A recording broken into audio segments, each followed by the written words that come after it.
What is going on, everybody? I am back. I am back. And the lab is earlier than it usually is. Yes, indeed. I made a conscious effort to try to get it out earlier than usual. Also because I have plans this evening. There's going to be a schizo stream tonight.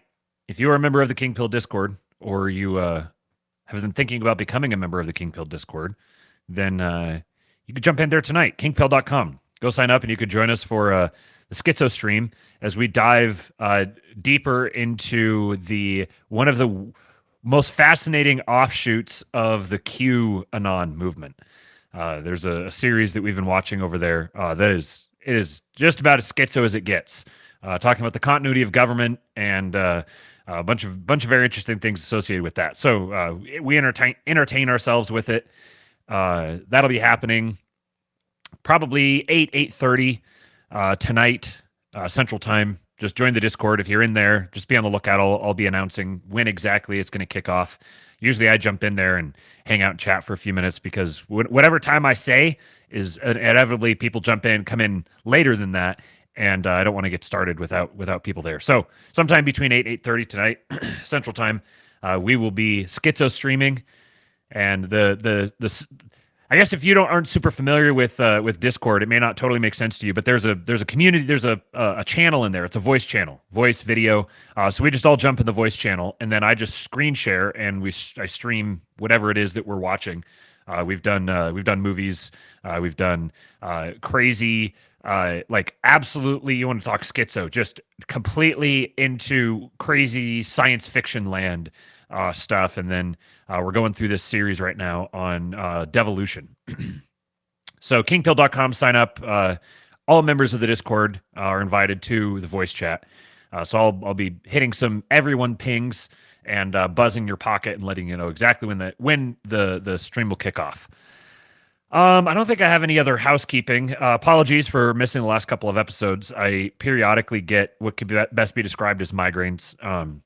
Something between I've got what's known as a spondylolisthesis in my lower back, and then which probably has like a herniated disc aspect to it, and then I think I probably have a herniated disc or something like that between my shoulder blades. So periodically the two of them team up, and basically the entire left side of my body just goes into complete spasm. And so it was coming and going in and out. Sometimes it would be painful, and then it would go away for a little while, and I was like, oh, maybe it's gone. And maybe I could do a show to nope. And then it comes roaring back. And so I had a show most of the way put together and just had to call it. I couldn't pull it off. But I am back. So what's going on, everybody in the chat? I see Kate. I see Tweety Bird, Bryce, Screwed Up Texas, CRX, Melon, Kevbot. We got all the regulars in here. Andrew, Politically Catholic. My wife says oinks in the chat. You guys have your commands, your marching orders. Oinks in the chat. Shout out for Pig Dirk. What are we talking about today? So I'm going to talk about Trump's record approval rating. A couple odds and ends stories here after we start off with a little bit of slop. I'll go through a few odds and ends stories related mostly to Trump and Vance and a few things around their orbit. Then I've got some clips from Marc Andreessen's conversation with Barry Weiss recently. He had some very interesting things that he talked about in there. And we'll talk about AI. Let's see, what else is there? There was AI, there was preference falsification, cascades, and then some DOGE-friendly Democrats. Got a little Axios piece on the DOGE-friendly Democrats. And then we're going to talk about the UFOs. And UFOs, drones, UAPs, whatever they are. I've held off on really getting into it for a little while because I wanted to make sure this was... I look at weird stuff on the internet, so my algorithm is all over the place. So sometimes there's stuff that I'm seeing all over the place.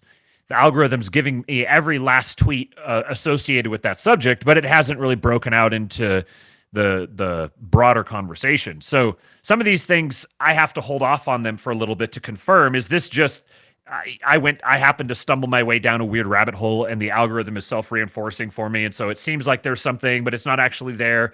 Kind of have to hold off just a little bit and confirm. And now at this point, enough people are talking about it. It's very clear this isn't just my algorithm feeding this to me. There's enough real life stuff happening to verify it. So we'll go down a little bit of details on that. And then we're going to wrap it off with the good father, Josiah Trenum, found himself in the New York Post talking about young men and orthodoxy and masculinity. So we're going to give that one a read. So let's get ourselves going here. Do me a favor. Make sure that's right. Okay. Do me a favor and hit the like button. You can support the show with the super chat, joining the King Pill Discord at kingpill.com, or there's a link in the description. You can go to buymeacoffee.com/kingpilled, and you can buy me a beer over there if you like what I'm doing and you want to support. So, very first one, we've got some Instagram content. I did not get this one from my wife. I got this from a handful of other people who sent me some Instagram content. So this is Batman 2024. Donald Trump is the Dark Knight. And I've got to make sure that audio is on because it's Instagram and it's kind of weird. And we play. Near future. The year is 2024, and crime, grift, and corruption run rampant. A cabal of villains have overrun Gotham City. From the diabolical Joker, with her desire to sow chaos and pit citizens against citizens, laughing along the way to the ventriloquist and his puppet Scarface, a timid old man who uses his puppet to sow mayhem and terror on the city. However, there is a charismatic billionaire playboy named Bruce Wayne who has a secret identity. At night, he transforms into Batman, a mysterious vigilante who works to protect the normal citizens in Gotham City. Join Batman as he teams up with Commissioner Gordon, the steadfast ethical leader of the Gotham City. Okay, that was the worst so far. If they didn't tell me this is RFK, it would have been immediately apparent to me that this is RFK. But this back here looks like George H.W. Bush. City Police Department, Robin, his trusty bearded sidekick, and Batwoman, who has a strong moral compass and a fierce sense of justice. Batwoman's supposed to be Tulsi. They got the fat JD Vance. That's great. That absolutely must have been intentional. And then this one here, as it looks a lot more Halle Berry than it does Tulsi, but I can dig it.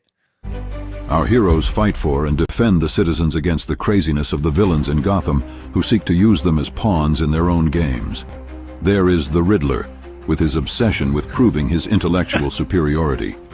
There is Two-Face, a politician who once symbolized hope, now makes decisions with a coin flip. Bane, who wants to overthrow the existing power structure and take Oh wow, that totally looks like Larry Fink. Gotham for himself. Then there is Penguin, pulling the strings of various criminal enterprises. And is Ra's al Ghul behind it all?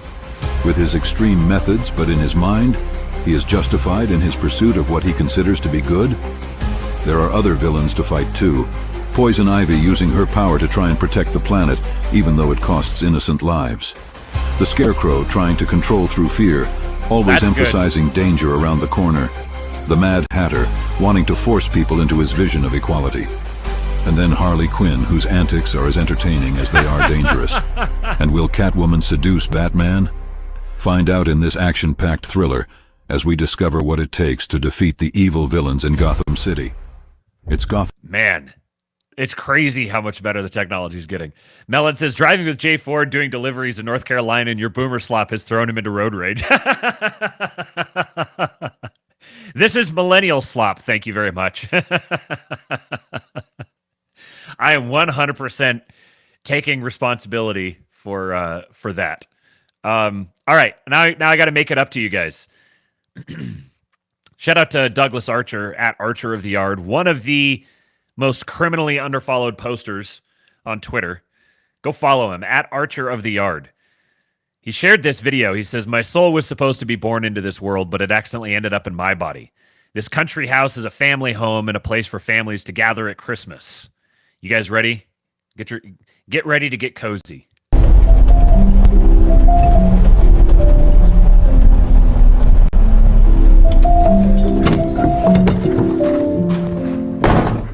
This is Stansted Park. A house has existed on this site for over 1,000 years. The present house, designed in the Edwardian era by Arthur Conrad Blomfield, replaces a Georgian house which was lost in a terrible fire.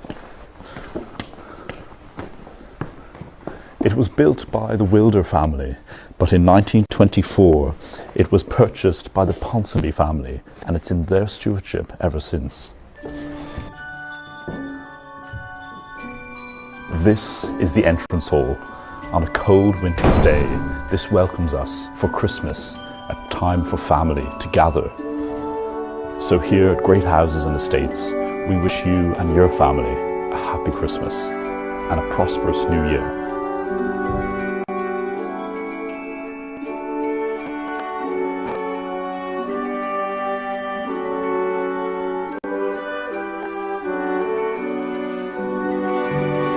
Look at that.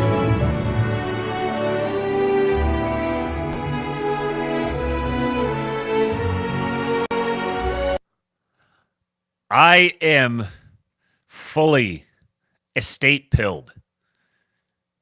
I'm going to run for president in 2028. My platform is going to be mega. Make estates great again. We need some great American estates. Start building history. Imagine being able to say, this home is in the stewardship of the insert your name family. Your family has a name. You steward these great, amazing properties. You actually put forth the capital necessary to maintain them simply because they are. Think about how much money goes into maintaining an estate like that. There's ways you can monetize it, of course, but you don't do it to monetize it. You monetize it to do it. And then you do it because this is what great civilizations do. Keep chipping gains away from that place.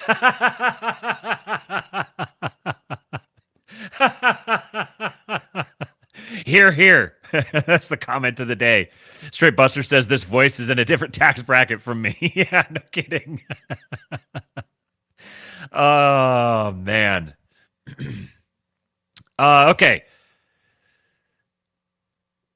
I had one of the strangest back-to-back tweet, like open up Twitter and see two tweets back-to-back experiences I've ever had. So here's tweet number one. Report. Representative Nancy Pelosi received communion at Mass in the Capitol despite being barred from receiving it from her own bishop. She was denied communion by Archbishop Salvatore Cordileone of San Francisco because she supports abortion. Yesterday, Archbishop Timothy Broglio presided over Mass at the Capitol, and she did receive communion. Of being denied by her own bishop, she said, "That's his problem, not mine." Whew! I would not want to be stood anywhere near her anytime soon. And here was tweet number two. Update. Representative Nancy Pelosi has broken her hip after a hard fall. She has been hospitalized and is receiving treatment. I believe this is what's known colloquially in the youngster parlance as fuck around and find out. Just in the space of, what is this? 155, 158, 3 minutes between the tweets where he's reporting it. And he could have put it back to back like that for that reason. But both of these stories both drop right now. Whew. Heavens to Betsy. I would say that Nancy Pelosi needs some prayers, because a woman of her constitution breaking a hip after a hard fall, that's her time may be short. Oops, what's going on here? Oh, there's the chat. All right. On a lighter note, we're back, says Andrew Torba. Breaking from Leading Report. For the first time in U.S. history, a nativity scene, along with prayer, Christmas carols, and a scripture reading of the birth of Jesus, was held at the U.S. Capitol. How are you possibly blackpilling? And then there's this.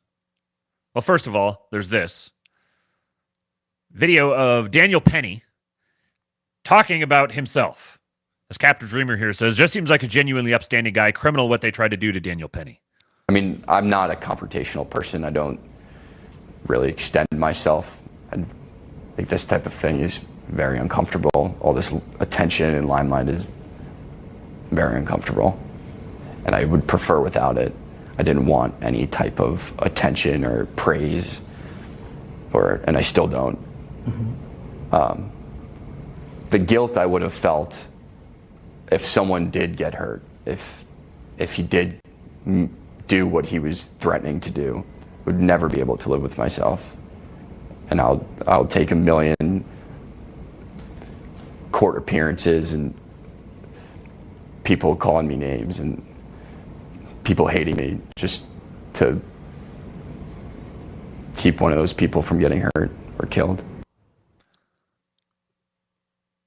Just seems like a genuinely upstanding guy. Absolute Chad of a man. And it's been announced, VP-elect J.D. Vance has invited Daniel Penny to be his personal guest at the Army-Navy game this weekend, per source familiar. They will be joining President Trump in his suite at the game. And J.D. said Daniel's a good guy, and New York's mob district attorney tried to ruin his life for having a backbone. I'm gratefully accepted my invitation and hope he's able to have fun and appreciate how much his fellow citizens admire his courage. How are you possibly blackpilling? The vice president is inviting him as his personal guest. So not only, it's obviously a catastrophic shame that he was ever prosecuted for this. But if you choose to focus on that part and not the fact that not only was he acquitted, the vice president is inviting him as a personal guest. The social effects of this is enormous. You're normalizing this type of behavior. And you're doing the opposite of normalizing the prosecution. Remember when, do you remember how it felt, what it was like when Barack Obama said Trayvon Martin could have been my son? Imagine if Trump says Daniel Penny reminds me of my sons. Remember how that felt on the other side. So we have the Oval Office explicitly standing up for the Marine who defended people in the subway against a drugged out a street person. The White House is making like the biggest gestures they could possibly make to endorse this kind of behavior and encourage it. Hold him up as a model. As Jason says, he is a model of the prodigal son.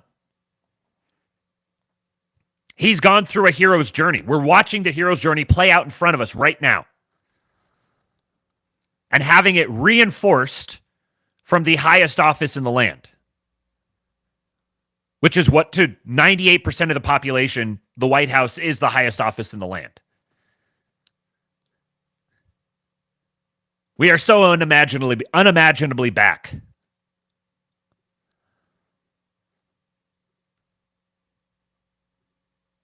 Continuing here. So the Biden regime is throwing gold bars over the edge of the Titanic at an unbelievable rate. They're now rushing to sell off unused border wall material so President Trump can't finish the wall quickly. According to a Border Patrol whistleblower, the goal is to move all of it off the border before Christmas. The army of trucks deployed by the regime is taking everything to the government auction site where it'll all be sold for dirt cheap. Every single person involved in this needs to be locked up for a long time. It's so treasonous. This is from George Bahaisi Tweets. Here's the video.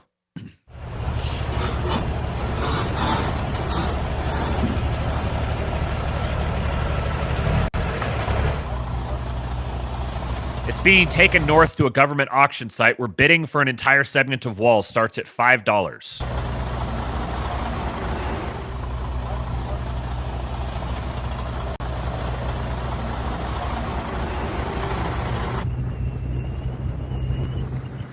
A Border Patrol agent estimates that up to half a mile worth of wall is being transported every day.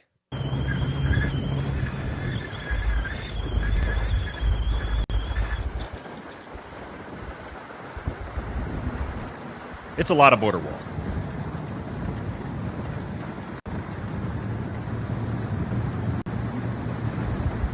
Now imagine if they are transporting they have this much manpower dedicated to trucking all this stuff around. You've got the manpower, you've got the equipment, you've got the fuel costs, you've got all the other extraneous costs associated with it. If only there was some sort of a mass infrastructure project happening right now somewhere in the United States that could use a whole bunch of manpower shipping supplies.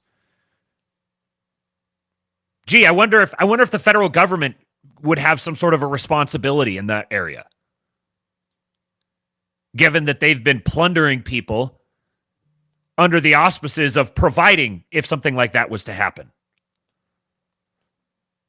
Mellon says, would be really based if someone went down there, bid $5 for all of it, and then donated it back. Well, shockingly, well, first of all, here I have this from Raw Nationalist. He says every legal avenue should be pursued against everybody involved in attempting to sabotage the Trump admin during Biden's remaining weeks and months. Get them on technicalities and procedural errors. Anything. Just make sure they pay for deliberately continuing to flood the country with illegals, for sending as much money as possible to Ukraine, and for doing stuff like this. No mercy.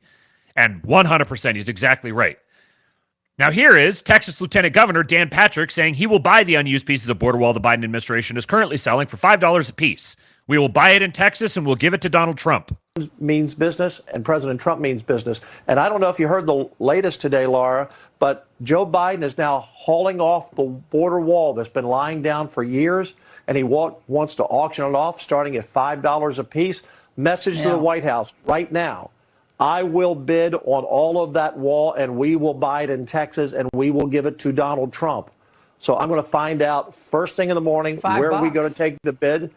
I've got $1 billion in my pocket to do it. I write the budget with Senator Joan Huffman. We have the money. We're going to have about $6 billion in our budget for border security. Dan, don't drive up the cost. Don't drive up the cost. The first bid is only $5 a piece of the wall. But I will go in and buy it all. Yeah, I'm not going to drive. What does that tell you? Yeah, well, what does this tell you about the Biden people? They're essentially green lighting. They want more people coming in. Yeah. They're despicable in what they're doing to the American people. Yeah, so I guess the debate here is, do you benefit from telegraphing it or from not telegraphing it? Because if you telegraph it, you raise it as an issue, and you ensure that people are already aware that it's going to happen, people want it to happen, and people are looking at it and waiting to see if it's going to happen. And if the federal government tries to pull some sort of funny business, making them not eligible for the auction or something like that, or gaming the auction in some way, it's easier to identify that and make sure that people are aware of it when it happens. The flip side of it is he just told him what he's going to do, and somebody else can come in and just bid him up and make sure he ends up spending more of it than he needs to. But on the flip side, there's something to be said about coming up to the table and slapping your dick on it and saying, I've got $1 billion in my pocket right now, and we're going to go buy this. I mean, I can't imagine that if the bidding on all of those things is starting at $5 a piece, then $1 billion probably buys a whole hell of a lot of them. So if he's like, I could spend up to $1 billion, I don't care, we know it's going to be put to good use, then by all means, go LBJ on them, as if you get that reference. Okay, let's keep this going here. We got to reset the counter. 0 days since the last right-wing conspiracy theory was proven correct. Shout out to Orrin McIntyre. I just got to say, anybody who slanders Orrin McIntyre is dead to me. Anybody. I don't care what your reasoning is. Orrin is the best of us. Orrin is absolutely the best of us. And anybody who's going at him for any reason is not a friend. Demonstrably. So this is from Greg Price. He says, breaking, the FBI had 26 confidential human sources at the Capitol on January 6, including 4 who entered the Capitol building and 13 who entered the restricted area around the Capitol, according to a just-released DOJ Inspector General report. According to the report, it says, we determined that of the 26 CHS, so confidential human source, of the 26 CHSs who were in D.C. on January 6 in connection with the events of January 6, 4 entered the Capitol during the riot. An additional 13 entered the restricted area around the Capitol, which was a security perimeter established in preparation for the January 6th electoral certification. And 9 neither entered a restricted area nor entered the Capitol or otherwise engaged in illegal activity.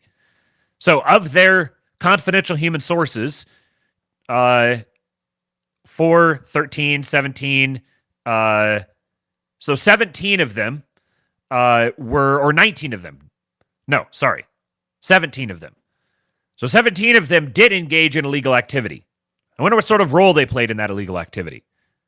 This is an admission that there were federal assets in that crowd. I wonder who those federal assets were. Wouldn't it be fascinating to discover that information? To have it confirmed, perhaps, more than discovered. None of the CHSs who entered the Capitol or a restricted area has been prosecuted to date. The WFO did not know that a total of 26 CHSs would be in D.C. for the events of January 6th because only 4 field offices had informed the WFO or FBI headquarters that CHSs under the relevant field office's jurisdiction, 5 CHSs in total, would be traveling to D.C. on January 6th. So between the WFO and the FBI and the field offices, there were breakdowns in communication. We didn't even know they were going to be there. The OIG determined that many of these 26 CHSs had provided information relevant to the January 6th electoral certification before the event, and that a few CHSs also provided information about the riot as it occurred. In addition, FBI field offices collected CHS reporting relevant to the January 6th electoral certification from CHSs who did not travel to D.C. for the event. And then they go on to list the information provided their handling agents. So somewhere out there is a list with 26 names on it. I would be very interested to know who is on that list. It seems like a very important list. Given the magnitude of what happened and the events that followed, and the degree to which some people's lives have been just egregiously ruined, I think it's very important that people know who among, if there's any interesting names on that list. It'd be very good to know if those people were involved in stoking activities there, setting people up, motivating things, engaging in entrapment effectively, just entrapment by proxy, so it's legally not. If that was happening, and those people have not been prosecuted, I wonder what sort of comparable activities they might be engaged in today. It'd be very good to know who those people are. If there are people out there who are running ops and collecting information for the feds, I think it'd be very good for people to know who they are. A very enterprising, there's got to be some sort of enterprising person connected with this whole thing that can figure out a way to get those names leaked. I don't think there's any downside to it. I'm open to, if someone wants to make a case that there's a downside to releasing those names, I'm willing to hear it. But I don't really see one. We have confidential human sources that we embedded in a bunch of our own citizens and fomented chaos, motivated them into creating the pretext for us to extrajudicially crush them. Like, yeah, I think people who put themselves in a position for something like that to happen, yeah, you're going to wind up going through some shit. I don't think you should go through shit, but it's going to happen. If you put yourself there and you went, all right, you're going to, even if the cost you bear is legally defending yourself, and yeah, it's possible for both the fact that you have to legally defend yourself to be bad, like it's bad that is the case, but also you did a thing where you could reasonably have anticipated you could wind up in a situation like this. So you bear some responsibility to go through some type of inconvenience, and I don't feel that bad for you on that basis. But it should not be just completely and utterly life-destroying. And the people who are doing it should have their lives destroyed. Legally. As legally as the standard to which they held other people. They should be held to that same standard. So I don't really see a downside to the names on this list being published. It'd be a great show of faith from the administration that, especially to what's obviously their base, we're airing out the assets that we had that had infiltrated your space. We're airing them out. It's public. We're not using them to infiltrate your space anymore. Now, obviously, once a CIA officer, always a CIA officer, yada, yada, yada. And just because they're not using them doesn't mean they don't have others that they're using. Oh, yeah, whatever. I want to live in a world where that information gets released, and I think there's a lot of justifications for it, and I think that there's not a lot of justifications for it not happening. Remember when CNN came out defending that? Yeah, I'm not going to say his name because I don't know how touchy things get here, but yes, that guy. Michael Hassler says, did you see the Orrin and What If Alt Hist interview, or at least hear about it? Yeah, I saw it like when it dropped. I don't remember it in great detail. I followed What If Alt Hist for a long time, and I'm on the record as saying he's autistic. Like, it's kind of that simple. I think at this point in time, he's just autistic and has kind of an obnoxious way of communicating, and just goes all in on whatever he believes. And shout out to him. Great for him. Okay. Next story here. So for a long time, here on this show, we were talking about Project 2025. And we were talking about it here way before it ever got into mainstream conversation at all.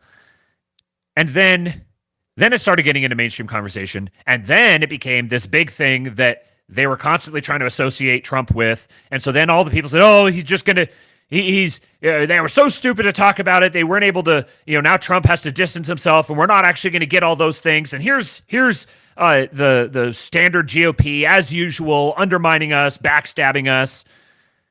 And I was looking at this going,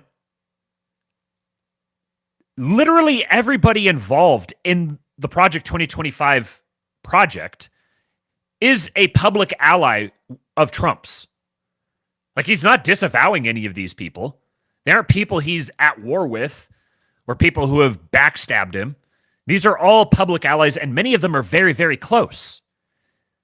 And many of them are actively involved in what was at the time the campaign, and now he's appointed a whole bunch of them to major important positions in the cabinet. So I was saying, like, you guys are freaking out about kayfabe.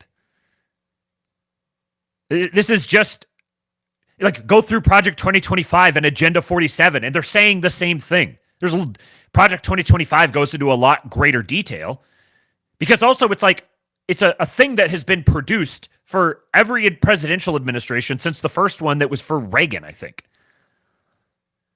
So they've always been producing this. It just so happens that this year there's a couple other very interesting things added to it. Number one, training you for how to operate in business, in government, like government service training, that had very much. It was something you could very easily read as a filter for who is allowed into the administration. It's creating a hiring pool who are trained in a very particular way and filtering so we can hire these people knowing that they have these qualifications and knowing that they're ideologically inclined in a particular way. And so you could take this as oh, here's how they backdoored into him, and here they're going to cut off his access to good people and funnel him into all the bad neocons. But all of the people involved in it, and if you read through the type of government they're describing, it is not neoconservative. And all of the people involved with it are all like MAGA loyalists. So there's, like, with some of these sorts of things, from the outside, all you're going to be able to tell clearly is, for example, this is a political filtering mechanism. And then you have to decide, is it more likely that this is a political filtering mechanism to filter in bad guys, or a political filtering mechanism to filter out bad guys? And then take that with the preponderance of all the other evidence. So I've been on the record over and over again being like, the Project 2025 thing is a go. Like this is the people who are going to staff his administration telling you what their priorities are and how they're going to go about it, and it's broken down to the most minute detail. The only question really is their ultimate execution. But all the times that he's disavowing it, it's kayfabe. And here, he's basically confirming it now. Let's talk about Project 2025. This is the conservative policy blueprint. You disavowed it during the campaign. You called it a product of the radical right. You've said some of their ideas were abysmal. I said some of it is. Some of it is very good. Some of it's very mainstream, actually. Frankly, the Democrats should have used some of it because they went, with all the transgender that they were doing or with the men playing in women's sports. Well, if they wouldn't have done that, maybe they would have done better. Well, so you take me to my question. You're now giving people involved in Project 2025 prominent roles in your administration. Are you changing your mind about Project 2025? No. Is this now the policy blueprint for the second Trump administration? No. Some people, if you take a look at the group, it was hundreds of people were involved. And I was actually, I reprimanded the whole group. I said, you shouldn't have placed this document in front of the voters because I have nothing to do with it and I'm the one that's running. You had no right to do this where you put a 1,000-page document in front, and many of those things I disagree with. Now, many of those things I happen to agree with. Many of those things Democrats should have agreed to, and I think they would have done much better in the election because they got slaughtered. Well, I guess people see the list: Russ Vought, Brendan Carr, Peter Navarro, John Ratcliffe, Pete Hoekstra, Monica Crowley, and they think these are all of the people who are involved in or writing Project 2025. This must be a blueprint for work requirements, eliminating the Head Start program, criminalizing pornography. Is that what we can expect to see? Well, I don't know how they voted. I don't know. I never spoke to them actually about it, and I purposely, and I told you, normally it would be just the opposite. I'd review every page. I purposely didn't even want to see it because when somebody like you asked me a question about Project 2025, I can honestly say I've never seen it. I have nothing to do with it. I didn't read it, but I did hear some things in there that I would totally disagree with. And I said to the people that were really the people behind it, you know who those people are, I said, you really had no right doing this to me because they used it as a soundbite, the Democrats. And I don't know, it couldn't have been too effective because they got slaughtered, but they did use it as a soundbite. But to people who see, oh, he's bringing in all of these people from Project 2025, he must know what it is. Well, you know, what? I don't know what it is, no. I don't know what it is. You still don't know what it is? But I heard certain things that I didn't like. And by the way, I heard certain things that are phenomenal. Okay? Like what? Like law and order. We want law and order. Okay? Little things like, He almost got there. That was yeah, there's things I did like what? That was I got to give it to her. That was a good journalism moment, and she almost got him, and he trumped his way out of it. Put prisoners in jail. Let's not let people come out and raid every drugstore in Manhattan so that we have to put glass up and every store is going out of business. My dad is chemistry background. This is kind of funny here. So 2 hours and 40 minutes, or 2 minutes and 40 seconds of that video, and then it's followed by 4 minutes of Alex Jones advertising Dr. Jones Naturals. I gotta love the guy. It was the audacity. I had to click through the whole thing to see, is this like a short break and then there's more? Nope. It's just Alex. Just Alex hawking Dr. Jones Naturals, man. Look at that. They got a truck. Oh, yeah, you got to get your Dr. Jones Naturals, man. I say this with great love and affection. Yeah, so he's saying it outright. Like, I'm distancing myself from it for political reasons. That's what he's telling you. I'm distancing myself from it for political reasons. I don't know what's in there. No idea. You can ask me about it. Never even read it. Don't know. I can't speak for it whatsoever. There's things in there that I like, and there's things that I don't like, but I've never read it. Let the man cook. We've been bludgeoned by decades of super ineffective people. Whenever someone has an R next to their name, you know that they're going to be super ineffective, curiously, at retaining the tides of degeneracy and criminality in society. Curiously, every single guy with an R next to his name just happens to make all the wrong decisions, just bumbling his way along and constantly stepping on rakes and giving his opponent great wins. We've been bludgeoned with that, but we now have extensive evidence that there's a very good chance that if someone has an R next to their name now, they actually know what they're doing. There are competent politicos at work within the Republican Party, and many of them are very closely aligned to us. Or at the very least, want to create a world that we would more than happily live in. We would have the luxury of complaining that it isn't good enough. We must be of good cheer. All right. Next one here, leading report. Now this clip here, I'm going to assume that because this was posted by Meet the Press, this is I'm literally just playing a news clip. Please, YouTube. Please, I'm just playing a clip from a legacy press organization that's published on YouTube itself. I'm just playing a newsworthy clip. I would never, ever dream of questioning any narrative that's ever propagated by the FDA or the CDC or the NIH or any other global health organizations. I bow and I give you my fealty. Please, let me retain my channel. Now, all of that being said, the guy who's saying the things that make me wonder whether I can keep my channel and also play this is the frickin' president of the United States. Let me ask you about RFK Jr. He has obviously talked about his skepticism of vaccines. He's expressed opposition to childhood vaccines. Do you want to see childhood vaccines eliminated? If they're dangerous for the children. Look. So possibly? When you look at some of the problems. If they're dangerous for the children. Imagine that being a profound thing to say. If this thing is dangerous for children, we will eliminate it.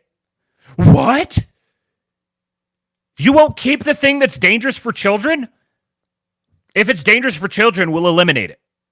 It's like the least controversial phrase a human being could ever say. If it's dangerous for children, we will eliminate it. It should not at all be difficult to get yourself to that rationale. But it's actually kind of profound when the frickin' president is saying it. If they're dangerous for the children. Look. So possibly? When you look at some of the problems, when you look at what's going on with disease and sickness in our country, something's wrong. Are you talking about autism? Well, if you take a look at autism, you go back 25 years, autism was almost non-existent. It was, 1 out of 100,000, and now it's close to 1 out of 100. Well, I mean, what's happening? Thank you, Mr. President. I feel seen. He noticed me. If they can find it. Now, I did something the other night that was a little unusual.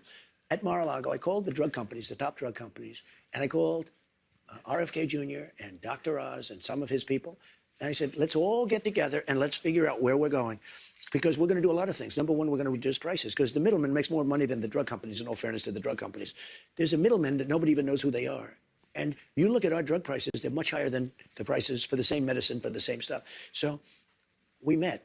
And we met for a long time, and we talked about pricing, and we talked about vaccines, in terms of what happens. We talked about pesticides. We talked about everything. And I think a lot of good things are going to come from him. And he's not going to... Interesting little micro expression here. This is the face that he made when he said pesticides. Now, Trump is a well-known germaphobe. And pesticides are one of those things that you either react like this to it because you're like, yuck, that yucky poisonous thing. Or you react like, oh, yes, great, that wonderful cleansing agent. But it's interesting the way he said pesticides here makes me, I'm getting really speculative and autistic here, forgive me. But it makes me wonder if this is like a disgust face. Pesticide. I wonder if there's something there that he actually finds pesticides gross. Pricing, and we talked about vaccines, in terms of what happens. We talked about pesticides. We talked about everything. And I think a lot of good things are going to come from him. And he's not going to upset any system. He's not going to upset this. He's not looking to, to reinvent the wheel totally. But when you look at the numbers, we really don't have a very healthy country. Well, sir, going back 25 years, studies show that there is no link between vaccines and autism. And yet it sounds like you are open to the possibility of him looking I'm at open to getting anything. rid of them? I think somebody has to find out. If you go back 25 years ago, you had very little autism. Now you have it. I mean, well, they say because they're better at identifying it. 1 in 100,000, and now it's 1 in 100. That's a pretty bad number. Childhood vaccines. I mean, something is going on. I don't know if it's vaccines. Maybe it's chlorine in the water, right? You know, people are looking at a lot of different things. Well, you know, childhood vaccines. I want them to look at everything. Everything. So childhood vaccines have prevented about 4 million deaths around the world every year. I think that's so great. That... I'm all for it. I think it's great. Hey, look, I'm not against vaccines. The polio vaccine is the greatest thing. If somebody told me to get rid of the polio vaccine, they're going to have to work real hard to convince me. Now, isn't that an interesting way to say that? If somebody told me to get rid of the polio vaccine, they'd have to work really hard to convince me. So even there, he's like, you know, if you can convince me, yeah. This is part of what makes him such a good executive, is he's so strict and regimented, and yet he's so willing to think outside the box and operate outside the box. So he's just constantly taking in data from people. And then if you make the best case to him, then we're going to go with the case that you made. And then you're going to be held accountable for that. This is how an executive operates. So he's like, it'd be pretty hard to convince me, but you know, if you did, then you did. This woman is insufferable. I think certain vaccines are incredible, but maybe some aren't. And if they aren't, we have to find out. But when you talk about autism, because it was brought up, and you look at the amount we have today versus 20 or 25 years ago, it's pretty scary. Well, again, scientists say that's because they've gotten better at identifying it, and there's no link in studies. But the drug companies are going to be working with RFK Jr., and he's been an interesting guy to me. I've watched him for 25 years, and he's been an interesting guy. Politically Catholic says severe autism is also way up. No way that people wouldn't have noticed that. Yeah, he's like, we've gone from 1 in 100,000 to 1 in 100. Like, you're saying that's just strictly, we didn't notice. We didn't notice? Like, yeah, you could get definition creep with like, or maybe it's like, I don't know, diagnosis creep or something. But you can see, like, you don't have to be a very smart person to pick up on the fact that she's totally out of her depth. She has like a script where she can just ask like preordained questions on this particular subject and ignores everything else that comes out. But he gets everything else out. And then she just kind of keeps coming back to her same script. There's no depth to it, nothing like that. And here is how the American populace is taking it. For the first time in his entire political career, Donald J. Trump has a net positive favorability rating in the Real Clear Politics average. Do you guys see what I see? I mean, you don't have to look real hard, right? This is the best graph ever made. Like a phallus plunging into the future. So his favorability rating's at 49.4, unfavorable's 47.4. He's right at the crossover point. And this goes back, so it looks like this recent gap here was, I think that's early 2023. Looks like early 2023. So this is kind of like while he's been out of office. I wonder if this changed. When did the mugshot drop? What time of year did that? Let me look this up real quick. I want to see if that's when the Trump mugshot date. August 24, 2023, after being indicted on racketeering and related charges, he voluntarily surrendered himself, or a mugshot of him was taken. Okay, so August of 2023, that looks like that would probably be this little spike right here. So he'd bottomed out, and then as he really started campaigning, he's gradually picking up steam, and then he has this big jump right here, and then drops back down again. And so then, actually, wait a second. Yeah, so the black is the favorable, yeah. So then it looks like this peak right up here was probably the assassination attempt. And then, yeah, now, so he's just been on a steady upward trajectory. And then relatedly, this is his favorability numbers among 18 to 34-year-olds. We've been tracking this for a while here, that everyone thought, oh, the kids are going to be just the most unimaginable shit libs. And it turns out that the kids are kind of all right, 18 to 34-year-olds. Trump, 51 to 46. So Trump is +5. The Republican Party is also +5, but Trump is more popular. Trump is both more popular and more unpopular than the Republican Party. And then both are wildly more popular than the Democratic Party. Democratic Party is at -17. So among young people, the Democratic Party is like Democratic Party favorability is like Trump's net favorability when he was at his most unpopular.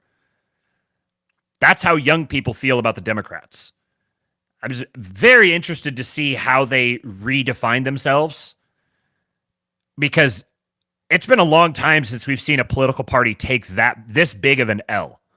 This is a generational L. It's not just like, oh, Republicans when Obama was elected or something. No, they're in way worse shape than Republicans when Obama was elected. This is from Ian Bremmer, Shitlib Central.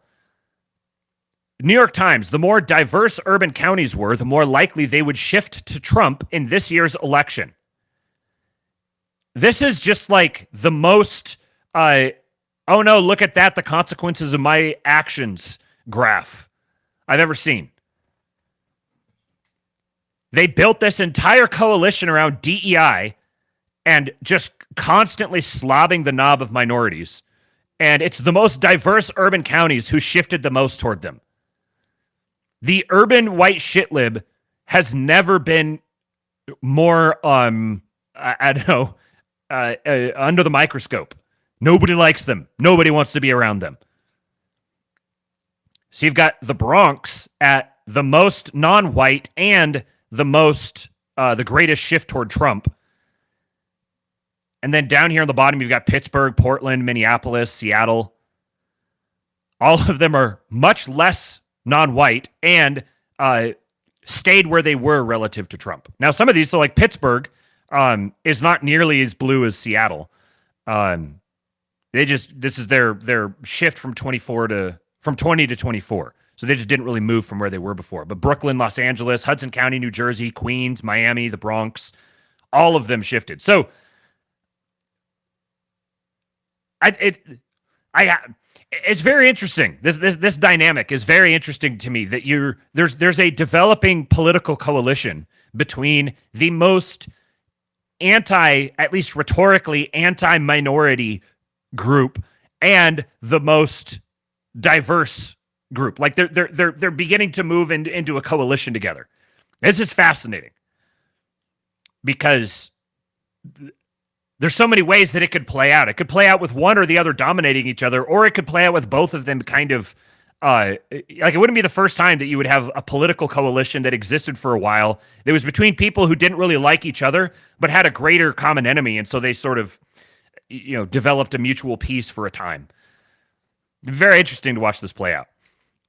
Okay, do me a favor, hit the like button. We're at 98 viewers and only 38 likes. Oh yeah, as Mr. Westford says, like the stream.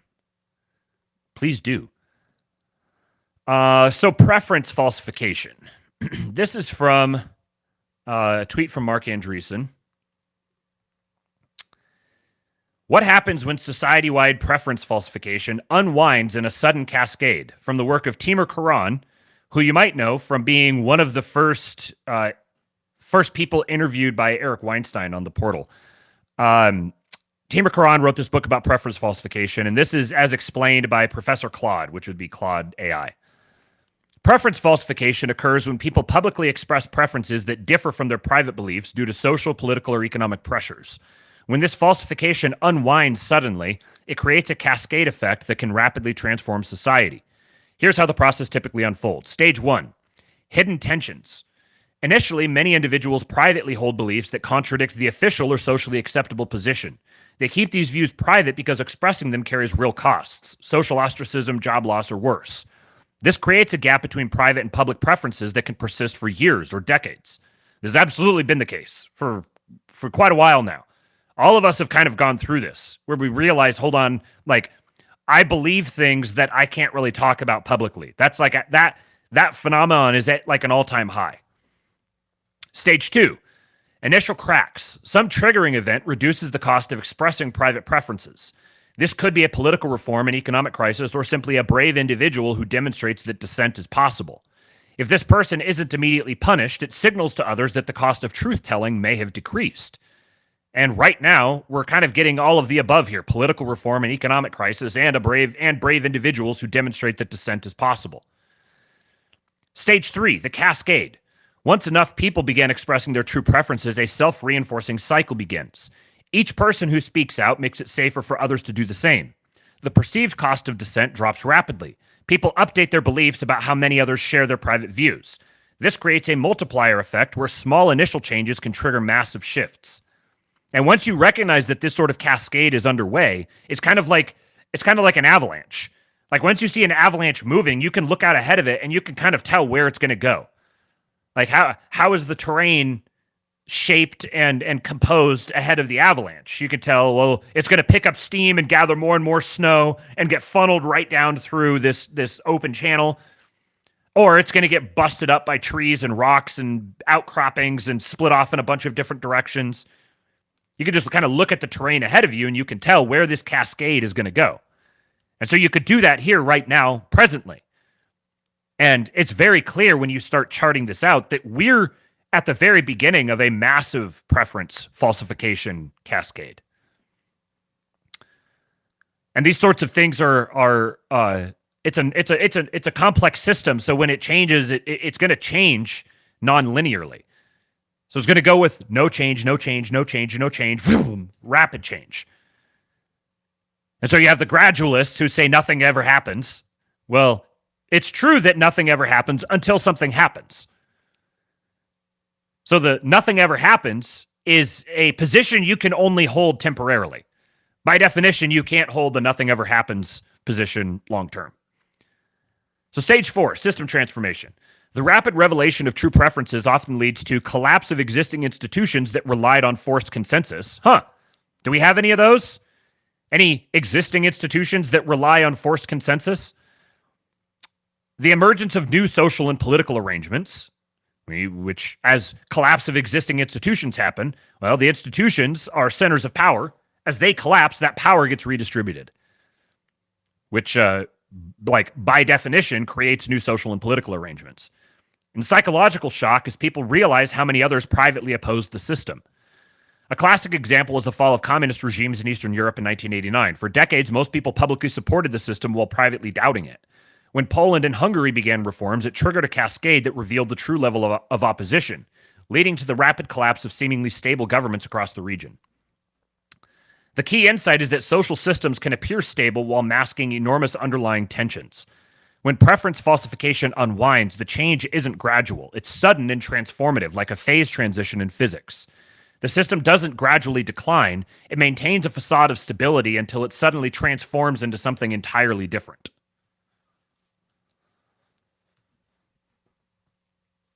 And when the transformation starts happening, something I would add to this is when the transformation begins to happen, this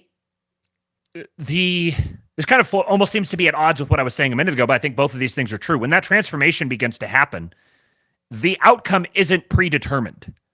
There's actually a bunch of ways that it can go. It's actually like that. That's the point in time when it can go different ways. For the majority of the time, everything proceeds only through gradual changes that are barely imperceptible across decades or centuries even. And then suddenly there becomes a point in time where it can go a bunch of different directions. None of them are predetermined. So it's like both. I don't know. It's like Schrodinger's narrative or something. That it's both. There's an inevitability to it that it's going to go somewhere, but where it's going to go is not yet determined. And it winds up being determined by something like the collective manifestation of greatest willpower toward a particular end. There's a gravity to human intention. Our intentions naturally coalesce around specific things, and then we direct our willpower toward that, and we manifest that into reality. And this is why you must not black pill, because black pilling is not a neutral opt-out position. Black pilling is a I want to manifest the worst possible outcomes position. I'm throwing my intention behind all the things that I claim to think would be the worst. I'm going to direct all of my energy at bringing those outcomes about. This doesn't mean be blindly optimistic. It means don't be blindly pessimistic. Don't naturally assume that the worst things will happen, because part of you naturally assuming that the worst things will happen is that the worst things will happen. Because you're assuming them. You're treating them as constants of the universe, so they behave as constants of the universe. Here's a quote from Marc Andreessen talking about this vibe shift. Movie projects that were dead in the water in October that all of a sudden have come very forward. First of all, it's morning in America, so I am very happy. There's just so many little micro stories right now of like movie projects that were dead in the water in October that all of a sudden have come alive, or people who now think that they can write the book that they never thought they'd be able to write, or comedians who think they can tell jokes that they couldn't tell. So there are all these little sparks kind of firing all over the place, and people basically essentially poking their head out of the frozen tundra of the culture. And sort of realizing that it's actually okay to like laugh and play and have fun and build things, do things, hire on merit, celebrate success, and then underneath that is sort of fundamentally be proud of the country, be happy about the country, be patriotic. Okay, Kate said that the volume was a little low. Sorry, Kate, I didn't mean to all caps back at you. I just had all caps on. Duffhead says, this is a good convo aside from the huge Junos interviewing Marc. Yeah, right. Politically Catholic says, Trump getting shot changed everything because it made people feel safe to come out with their preferences that had changed a long time ago. Everyone was waiting for everyone else to come out first. Right. And so because there was so much built up, pent up desire to come out, then once people started coming out, and really it started with Elon. Because Elon came out and endorsed Trump immediately after that. And he'd attained such a mythic status in the culture that, and his attention directs so many other people's attention that when he said, this is something worth looking at, everyone started looking at it. And they all saw it in new eyes. This is the same thing and so like a downstream effect of that is Elon says Trump is worth looking at. Trump says J.D. Vance is worth looking at. J.D. Vance says Daniel Penny is worth looking at. That's how it flows. And so suddenly you're going to get people in other cities who are like, why am I staying in this city if they can't keep me safe? And it's now been normalized that I should expect to be safe when I'm riding on public transportation. Or they say, I'm not going anywhere, and the people responsible for my public transportation, the public transportation in my city, need to get their shit together. And now there's a boldness. Hey, you feel like this too? Yeah, man, I was sitting here just like thinking I was the only one, but it turns out everyone around me, we've all been sitting here suffering in silence. There's no reason for this. Cast these things off. So the danger is not in, all the same old bad things are going to happen. The danger is the new danger facing us is what happens when people just start throwing off various social conventions that have been enforced upon them artificially. How many good social conventions get thrown off along with baby with the bathwater? Or what sort of rapidly spiraling conflicts might develop because someone throws off a social convention and other people are like, hey, I didn't want that social convention to go, let's fight. And then you get like a Hatfields and McCoys kind of thing. Like those are the things that are actually a danger to us now. It's not like the longhouse holding us down and suffocating us. That's the longhouse is dead. Like maybe her corpse is laying on top of us, but you just have to push it off. You can lay there and go, oh, it's killing me. I'm being suffocated by the women. And it's like, dude, just like push the corpse off. You're drowning in 12 inches of water. Just stand up. Michael says, rather than call them the counter-elite techno-capitalist, they're more similar to retro-futurist. Yeah, I like that. Retro-futurist is good. On surface level, it shares some overlaps with liberalism, but at its core is very right-wing. Yeah, I think it's like a it's something that I would say is much more right-wing. I don't know if I would say it is right-wing. I might quibble with that a little bit, but it's much more right-wing, and it has sort of a pastiche of liberalism. It's wrapped in liberal fabric, sort of. But I actually kind of like some of the aspects of liberalism, quote unquote, that they're retaining for the time being. I was in the live chat on Jason Miranchuk's Goat stream the other night, and we were talking about this. Like I really don't begrudge, Elon or Tulsi or RFK or whatever for their sort of hippie liberal, free market and libertarian kind of human rights side of them. I don't actually really begrudge them that right now, because the much greater concern in the immediate future is the soulless automaton Skynet proclivities, the Yuval Harari mindset, which is like taken liberalism to its absolute extent and said, here's all these horrible things about it, and that's why it's good and why we must have it. And then there's a soullessness to it.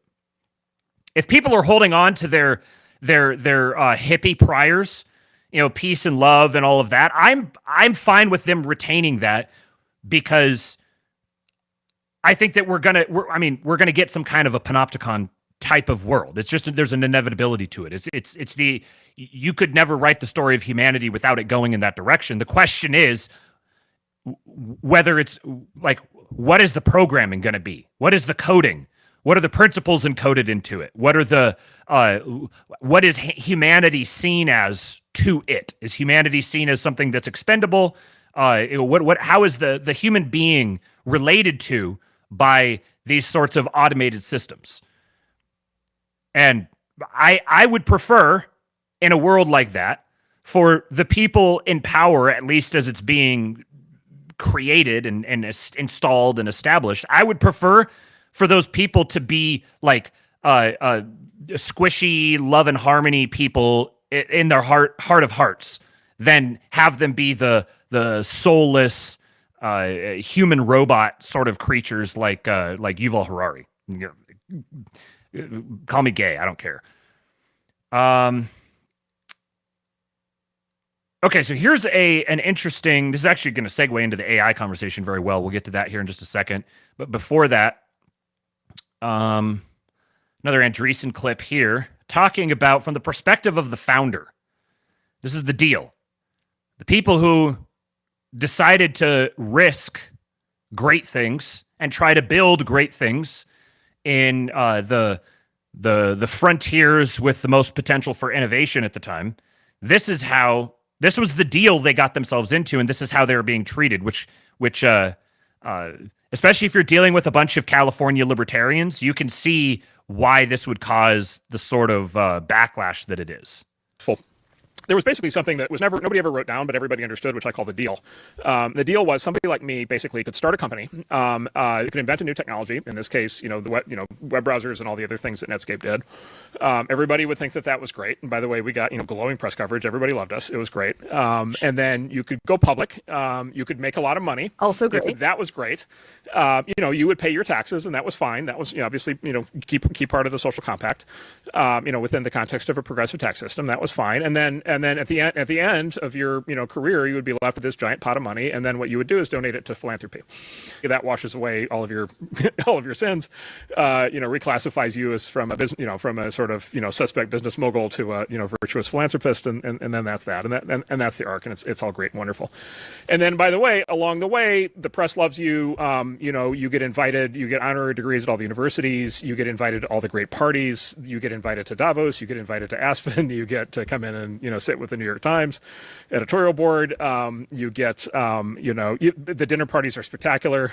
There's all these incredibly important, like wonderful people. And then you get married and you and your spouse have the exact same politics and then you sign the giving pledge and everything's awesome. You sign the giving pledge and everything is great. And then Warren Buffett talks about how great you are. And it's just like, it's all like wonderful. And basically what happened, what I experienced was the people in charge of all this basically broke the deal in basically every way that you possibly can, right? So basically every single thing I just said is, for the last decade has been now held to be presumptively evil. And we can kind of go step by step kind of through that, so it's everything from, just the whole idea that there are certain people who are, merit a greater economic outcome than others is itself evil. Technology, of course, is held to be presumptively evil. Tech companies are held to be presumptively evil. Tech people are held to be this, this evil class. Anybody who's rich is evil. And then, the capstone for me, the thing that really shook me was when I realized that the philanthropy was being redefined as evil, which is and that's not like uniform yet, but like that's a real thing. So this very specific thing that happened there was my friend Mark Zuckerberg and his wife did this thing because they were operating according to the deal, right? And so they did this thing where they announced and committed that 99% of their ownership in Facebook was going to go to philanthropic causes. And in fact, by the way, non-political philanthropic causes, the big mission of what they call the Chan Zuckerberg Initiative is literally to cure all disease in the next 100 years. And they just got hammered with criticism and attacks on that. And the line of argument was literally, oh, they're just slimy rich people and they're only doing it for the tax break. Which is like a basic mathematical problem, which is you don't give away 99% of your money for a tax break. It doesn't make any sense. But what I realized is there's this real sentiment now, and this is real, and this is real and still growing, which is philanthropy is evil because the morally correct thing to do is for the government to do all this. And so what they should be doing is they should be getting taxed at 99%. The government should take the money, and then the government should allocate the money. And that's a level of statism and kind of bordering on communism that is sort of unfortunately kind of infected the culture right now. But so basically it's like, okay, every single part of that deal no longer works, and so it's basically the entire thing has been jettisoned out the airlock. And so it just for me it then raised the question of like, okay, if none of that is true, then what world am I living in? What role do I play? It was very interesting to have a very wealthy person break that down from their perspective, and I have to. There are some people that I could not hear this message from without getting very, very cynical about it. But Andreessen has proven his cred. And there's something that's very sinister, even maybe than it appears on its face in this. So obviously all of that system that he described has been appropriated for evil. So on its face, each of those things, building a tech company, innovating, taking risks, creating great things, amassing great wealth, being philanthropic, attending these meetings with other people and coordinating your behaviors for the good of society. All of these things are all good things that people should aspire to. But what has happened is that those good behaviors that people should aspire to have been infiltrated and subverted and turned into great evil things. And so the people who entered into this deal, they're like, okay, so here's what I do. I start a great company. I innovate in this space where there's lots of opportunity for innovation. I build something of great value. I give that to society. And then society rewards me with status and wealth and prestige. And then I take my excess that I have now and I dedicate it toward projects and things that I'm interested in for solving big problems. This is how things must function. This is what having a civilization is. It's what defines a civilization. And that entire incentive structure has been corrupted, and it's been corrupted to the people who were participating in it. They got suckered into this deal. They went into it thinking like this is just how society works. This is the way everything is, and I do philosophy. I do my philanthropy, and I give away stuff, and here's all these like gaping maws that are like, give us your money for, we have our charitable cause. You give us your money, and we're gonna go use it for good. And so the person's like, hey, I'm doing the thing. I'm playing the role of the good person in society. I've got my great wealth and I'm going to dedicate it toward these causes. We're going to create an initiative where we're going to cure all diseases. And like, from their perspective, creating it, they're not like, we're going to create this initiative and we're going to say it's for curing all diseases, but actually it's for exterminating everyone. People don't operate that way. So not only has that incentive mechanism been destroyed, but it has destroyed the people in it in the process of destroying it. Where they have been suckered into something where they're like, I didn't sign up for this. I didn't sign up for my money to be put to all these terrible ends. I didn't sign up to become a villain. And that's when that switch flips, that's when that system is cooked.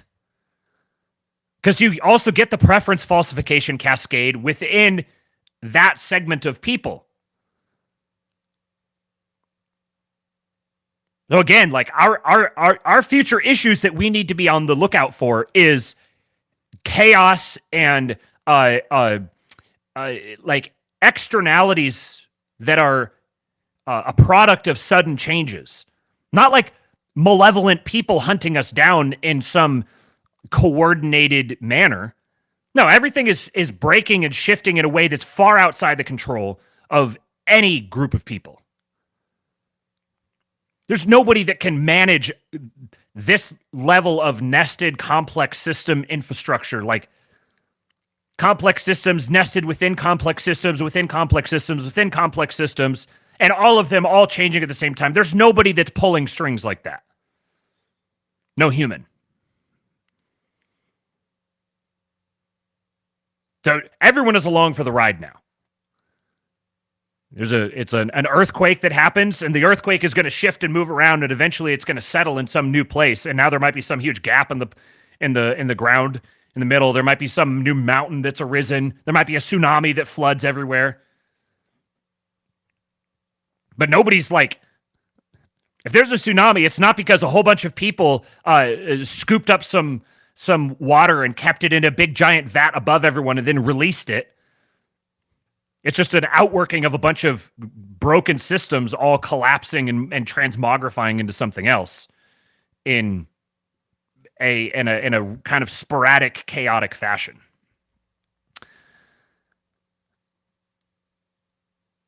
Kate says much of the, quote, philanthropy that's been invested over the last decade has been for absolutely evil things like injecting poison into third world people. Right.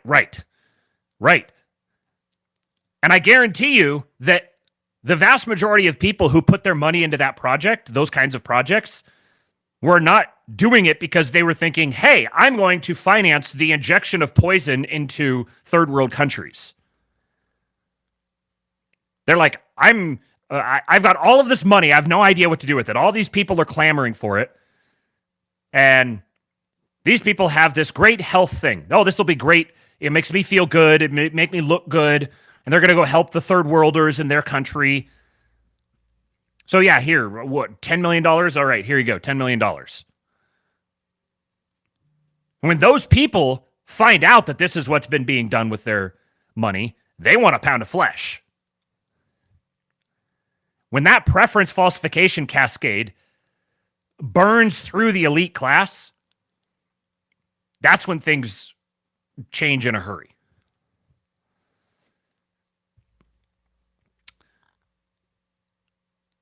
And if you think too about this, what do you list off here? So he said, what's being disincentivized now by associating it with evil, whether you're talking about the PR that tech founders are evil, or you're saying like the preponderance of the tech is being weaponized by some different parties to be used for evil, which is then associated with the person who created the tech, even if that wasn't their intent. In either case, what you're disincentivizing is tech founders. So this is going to have a suppressive effect on innovation at large. Because that's going to leak out into what's tech. It's going to leak out into everything else. Having a CEO, I was pondering this the other day, having a CEO of one of the largest companies get taken out in the street in broad daylight, just that story being out there, that's going to be really, really unsettling for a lot of CEOs, and not just CEOs, but bankers and politicians. And I was thinking about this, and I was like, I think we kind of underappreciate. If I put myself in the seat of a, like some kind of CEO, and there's no way that you ever get to CEO level of business, even in a small business, without pissing somebody off. There's somebody that's pissed off at you. And it's like, okay, hold on just a second here. How about we not normalize that? I'd like to be able to like go to Costco and get gas and go in and grab my cart and walk over and pick up a pumpkin pie and not have to be looking over my shoulder. So honestly, just having it happen to one person could have a really profound impact. I don't know if it necessarily will. It kind of depends upon people having a little bit of spiritual intuition left, but it could actually have a pretty significant impact on, every single one of those decision points throughout the day. That's lingering in the back of their head. Wait a second here. Let me think a little extra on this decision that I have to make here and make sure that there aren't some externalities that I'm not considering. Let me just retweet the stream here real quick. Do me a favor, hit the like button and retweet the tweet if you're watching on Twitter. I got another Andreessen clip here in just a second. Actually, a couple more, I think. Hold on. Browser's spazzing out.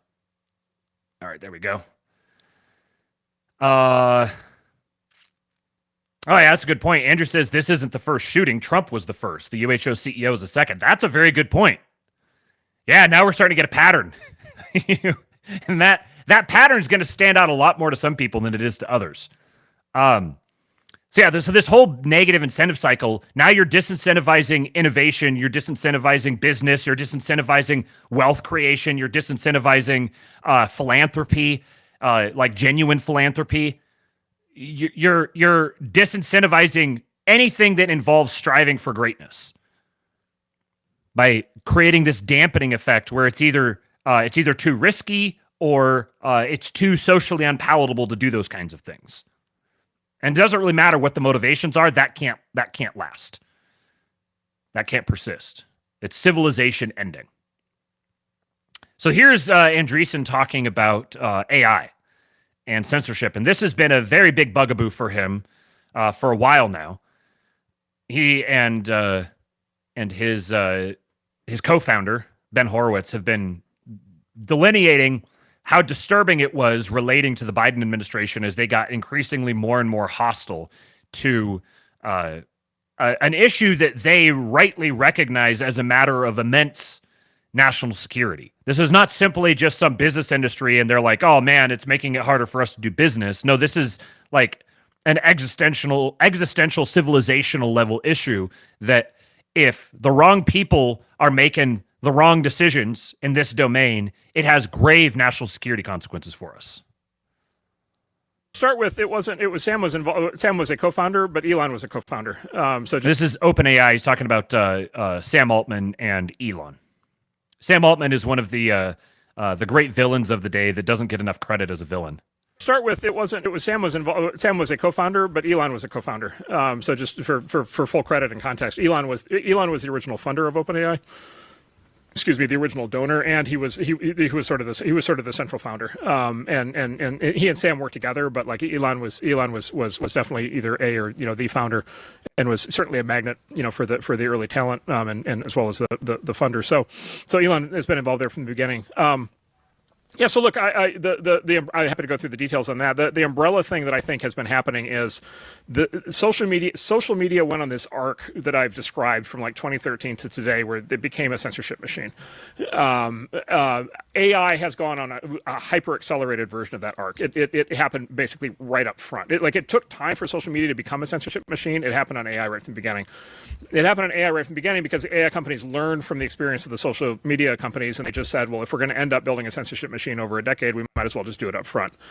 Marc, are you saying it's intentional or it's just learning off of information? Yeah, please go on. It's 100% intentional. Yeah. So that's how you get Black George Washington at Google, is because there's an override in the system that basically says everybody has to be, like, literally everybody has to be black. Boom. Right. Like there's squads, there are large sets of people in these companies that determine these policies and write them down and encode them into these systems. Like, so overwhelmingly what people experience is intentional. Like there's just no question about that. And they have these groups with this very Orwellian name called trust and safety. Right. Right. Mistrust and no safety, that do this. And a lot of these companies, it's common to have as many people on the trust and safety side sort of deciding on all these policies as it is to have engineers building these systems. And then actually what happens, right, is you're an AI company and you need to build this kind of machine, this kind of censorship machine. And so you go hire the people out of social media who built the machine at social media. And so it's literally, in a lot of cases, it's actually the same people doing it in AI. And so these companies were born woke. They were born woke. They were born as censorship machines. They exhibit all of that behavior. And the big companies, they're doing it for the same reason the social media companies did. They're doing it because either they've already gotten pressure or they know they're going to get pressure. And so you might as well just do it. Most of the people who work at these companies agree with that side of things, and so they think that they need it. I was in a discussion with a professor who is at one of the big companies, and I was like, it's crazy to have this, these AIs give you these patronizing moral lectures all the time when you ask questions. And this professor said, well, my undergrads actually really like that. Like, that's how they expect technology to work, right? And I'm like screaming inside my own head, being like, what the hell? So part of the significance of this is, I don't know about you guys, but I basically don't use Google anymore. I almost exclusively use Grok or Perplexity. I've actually put the shortcut for Perplexity on my here. Let me just do this real quick. I've got the shortcut for Perplexity on my phone. Got my President on my phone, and I just tap it. I just tap the widget, and then I ask it a question. I speak into it and search for it. I basically don't use like Google or anything anymore because it's just it's clumsy. It's difficult to sit there and type the thing out, especially if my screen is wet or something. And so I just use the widget, ask it a question, and you can ask it more complex things. So if you're trying to solve different complex problems or something, or you're looking for a solution, like I use this with business stuff all the time because I'm looking for a particular functionality, and I don't know exactly what the technicals would be for all that. So what do I not know? What do I not know that I don't know? What are those things? And these AI search engines, or whatever you want to call them, are very effective for that. And even they're still paused to some degree. And so you just kind of have to keep that in the back of your mind. But the vast majority of people are not going to be aware of that. They're just going to use it because it works better. It's going to be just as productivity enhancing for them as it is for me. No, I don't pay for Perplexity. Is it worth it? I don't know. I haven't seen the need for it. So there's no there's the vast majority of people are just going to accept at face value whatever it says. And like he says here, this professor friend of his is saying, oh, the kids in my class, the younger ones, they like that. Nobody has ever given them like moral lectures on things, apparently. And so they like it when their technology gives them moral lectures. So when you have a project that is effectively a government censorship project, like OpenAI, it was like very obviously being undertaken with the intent of being used for the sake of censorship by government agencies, being developed for that purpose, and all of this is being done intentionally. This is a civilizational level danger. Because now you're talking about like the forces that have corrupted people's minds in the past being amped up exponentially.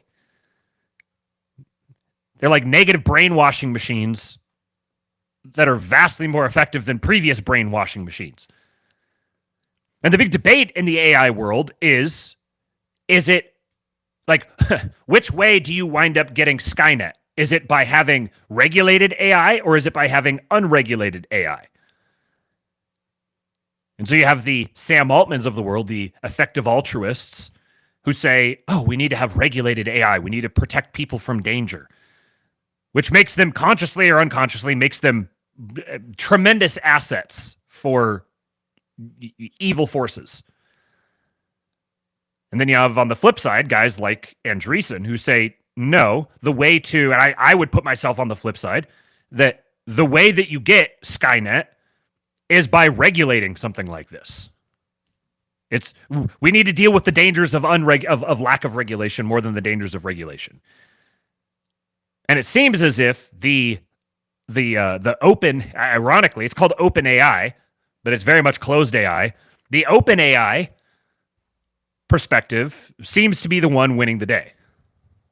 Right. So like it's it's the same thing. It's like baked into the culture, right? And these are a lot of these people are newly arrived from these universities. They're fully indoctrinated, and so they're very sheltered, isolated people, right? They're kind of people who spend all their time in a computer lab, so they haven't had a reason to think this stuff out more broadly. So it's the same thing. My concern, and this goes back to the censorship and political control of AI, is like 1,000 times more dangerous than censorship and political control of social media, maybe 1,000,000 times more dangerous. Social media censorship and political control is very dangerous, but at least it's only like people talking to each other and communicating. The thing with AI is I think AI is going to be the control layer for everything in the future, right? So I think AI is going to be the control layer for how the healthcare system works. I think it's going to be the control layer for how the education system works. It's going to be the control layer for how the government works, right? And so in the future, when you hear that, Jason? Marc Andreessen saying AI is going to be the control layer for how the government works. And if you, I don't have time for you if you're a stalwart, like, oh, this is a guy just hyping his own industry that he's invested in. If you don't understand that he's not saying this as someone who's heavily invested in AI, he's heavily invested in AI because he's someone who's saying this. When you deal with a healthcare system or with the education system or with the government, you're going to be dealing with an AI. And so if that AI is, call it what you want, woke, biased, censored, politically controlled, like you are in like a hyper Orwellian, China style social credit system nightmare. Right, absolute nightmare. And this goes directly to Elon's argument, which is at the core of this, what you have to do is you have to train the AI to lie.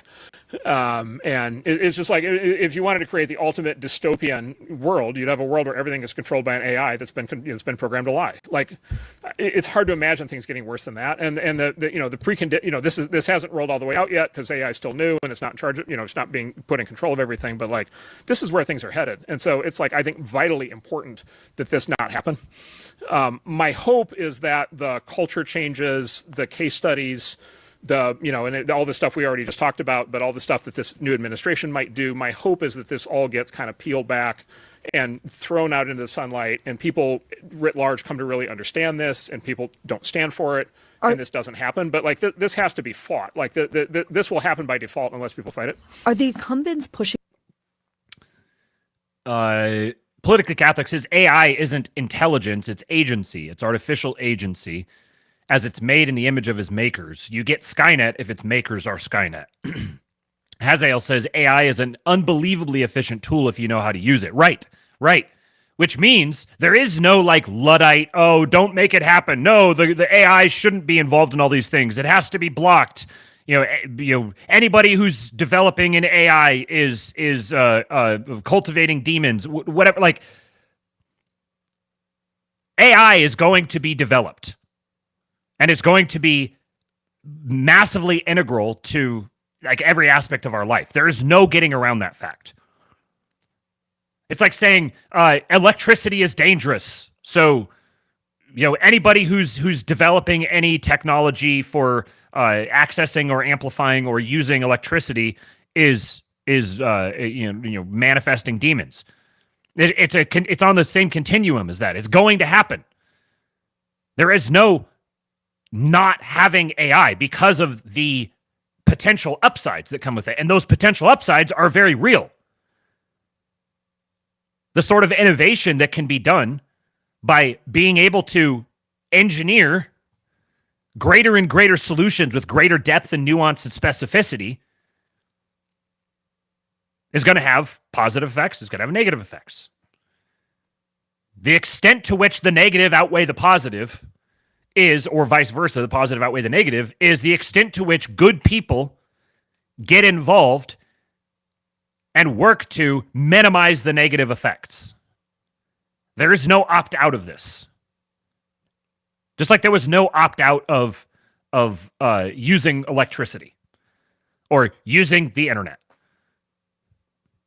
It just like you're just opting out of the world. You're just letting it go on without you. And you can if you want to commit to that bit, you better commit to that bit.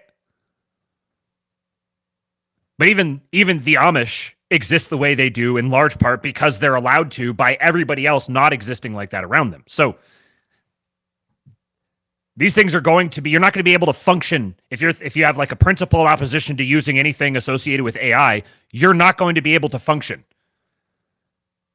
You're not going to be able to purchase a vehicle or purchase anything, participate in any sort of payment for anything.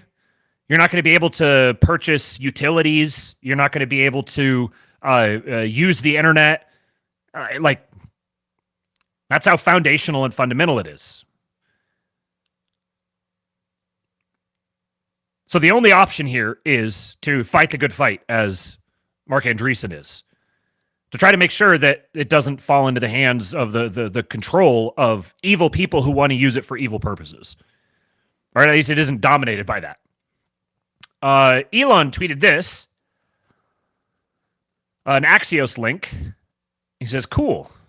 This is Inside House Democrats' DOGE Curious Block. President-elect Trump and Elon Musk are finding a wellspring of unexpected cooperation from Democrats in their plans to crack down on government waste and inefficiency. Why it matters. Trump's Department of Government Efficiency, or DOGE, has been a mostly Republican brainstorm so far, but centrist and progressive Democrats have begun offering ideas for it.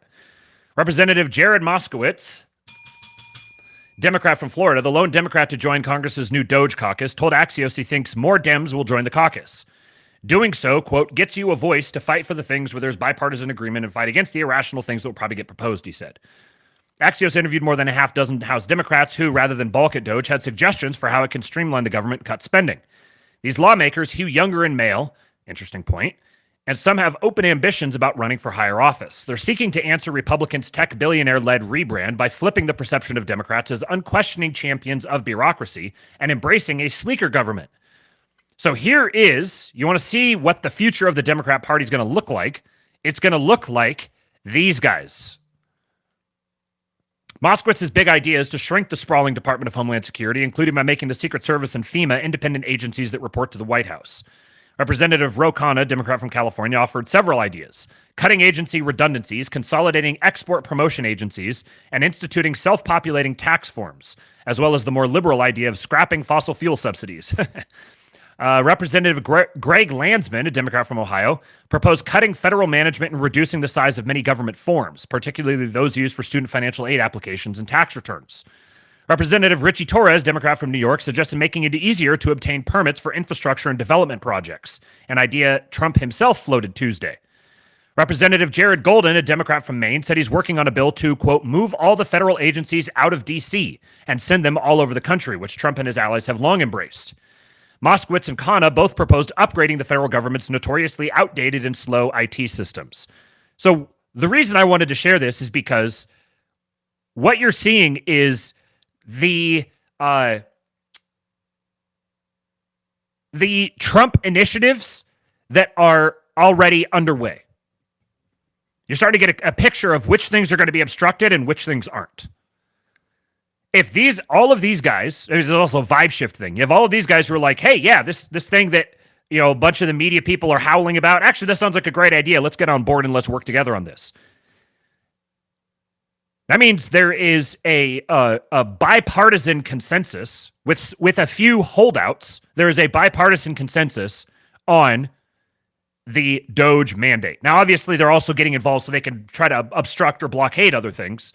But of all the different initiatives that are on the table, the DOGE one easily has the most momentum. There's the most demand for it. It's really an existential necessity. It's a matter of national security. So it's kind of, there's a degree to which the people who are opposed to it, it's like, okay, that's nice. That's cute that you think that you can do something about this. But the efficiency mandate is very real. What they're saying, it's not a particular department across the board. It's the way individuals interact with government. There are so many inefficiencies, so many layers, Landsman said. He added, the forms are overly complicated, and when you look at some of these departments, you see there are like 12 supervisors for every 5 people.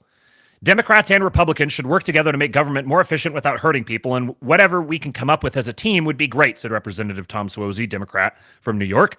Please, please, we want to be a part of the team. Don't leave us out. Let us in. Yes, but fears about cuts to mandatory spending, the entitlement programs that make up nearly 2/3 of the federal budget, are giving Democrats serious pause about getting more involved in the effort. Representative Henry Cuellar, a Democrat from Texas, says, I have a lot of ideas, but I don't know if they're talking about cutting Social Security and Medicare. In a sign of the political dangers, Moskowitz already has been criticized by pro-Social Security groups for joining the DOGE caucus. Moskowitz told Axios that if Republicans, quote, wanted a cut Social Security caucus, they should have formed one, and I would not have joined. DOGE co-chair Vivek Ramaswamy and other Republicans have refuted the allegations that they want to cut entitlement spending. Ramaswamy has called for massive reductions in the federal workforce, however. And here's the thing. If they, who's the person who's laid this out probably the most concisely that I've heard so far is Tom Luongo. Listen to any of the interviews that he's done over the last week or so. He's laid this out very clearly. By doing these massive reductions in the federal workforce, number one, you call everyone home to come back to the office. Because there's a whole bunch of people out there who are beyond their 20 years. So they're just adding to their pension. It's getting more and more expensive, but they're there for their 30 years. They're hardly working at all. They can't be fired. There's no productivity whatsoever. But they have no reason to quit. They have no reason to be productive. They get to sit at home and never go into the office and just build up their pension and maintain all their benefits for years longer.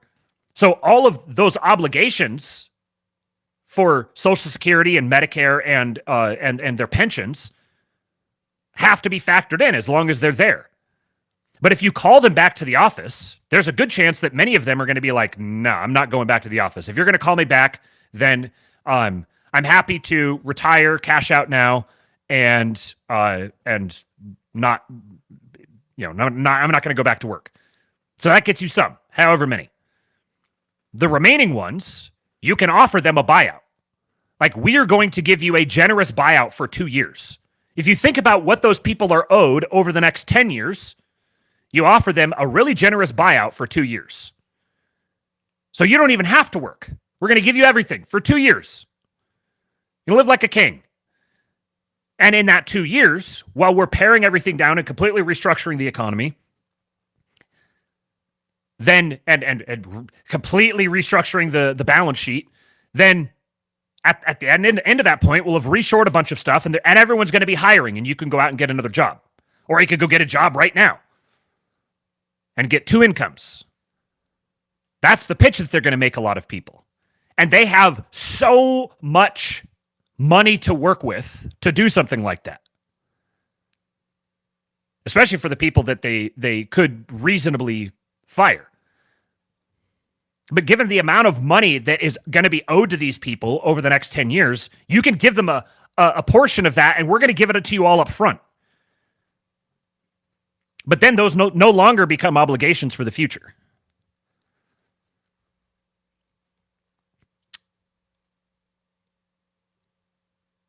Oh, I forgot that I put this one in here. Yeah, Andrew says pensions are about $500 billion every year, just for the record. So there's a lot of money there that can be cut. Right. And you could give a huge portion of that up front right away, and all these people get paid out, which they're probably going to go out and they're going to spend on stuff. They're going to go buy stuff. And then you've cleaned up the future financial perspective. This is the sort of thing that is it's absolutely going to happen. There's maybe a question about to what extent it's going to happen, but it's absolutely going to happen. It's got so much political momentum that you can start charting this course and seeing that it's clearly going to come to pass. Another thing that seems like it's very clearly going to come to pass Trump says the Republican Party will use its best efforts to eliminate daylight saving time, which has a small but strong constituency, but shouldn't. Daylight saving time is inconvenient and very costly to our nation. Sounds like this is probably going to happen. And I am fully in support of it. I don't care whether we land on standard time or daylight saving time. Really, doesn't make a difference to me. I just don't want to keep flip-flopping back and forth. Doesn't really matter to me when it's light, when it's dark, whatever. Like sometimes it's light, sometimes it's dark, whatever. Just don't make me keep jumping back and forth, because only one time is that nice. The fall back where you get an extra hour at night is kind of nice, except for this year when I decided that was a night that I was going to stay up and work all night, and then realized at 1 a.m. I was like, oh man, I've got an extra hour that I've got to stay up, but I was already committed. And then this, I can't remember what was in this video, but it stood out to me in particular because Elon himself didn't just retweet it and comment on it. He straight up shared it. He embedded it himself. Actually, I remember what this is. It was interesting that Elon shared this, given what Joe says about Elon in this episode, or in this clip. Speech and the First Amendment. What they want is to keep their fucking job and keep power, and also not get in trouble for some of the shit they did that was maybe illegal, which we wouldn't even have known about if Elon didn't buy Twitter.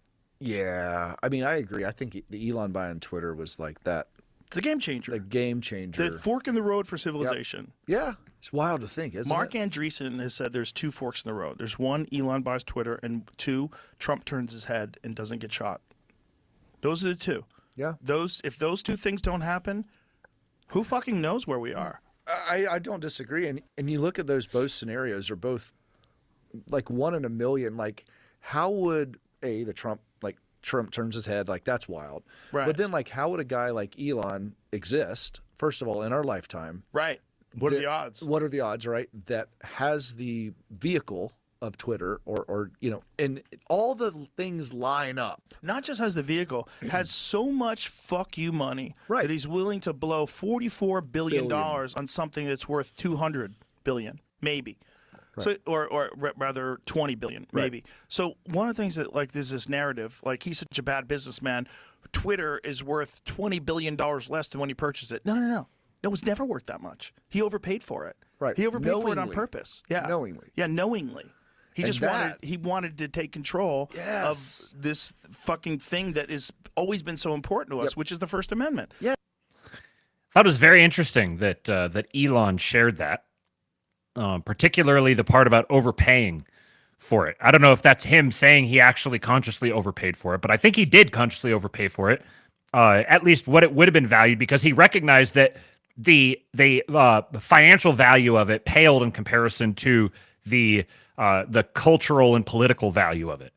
And I saw someone just recently who was speculating. I don't remember if it was just open speculation or if there was actually a report or something related to this, but they were talking about DOGE itself being worth something like $20 billion right now. Like not DOGE, Grok.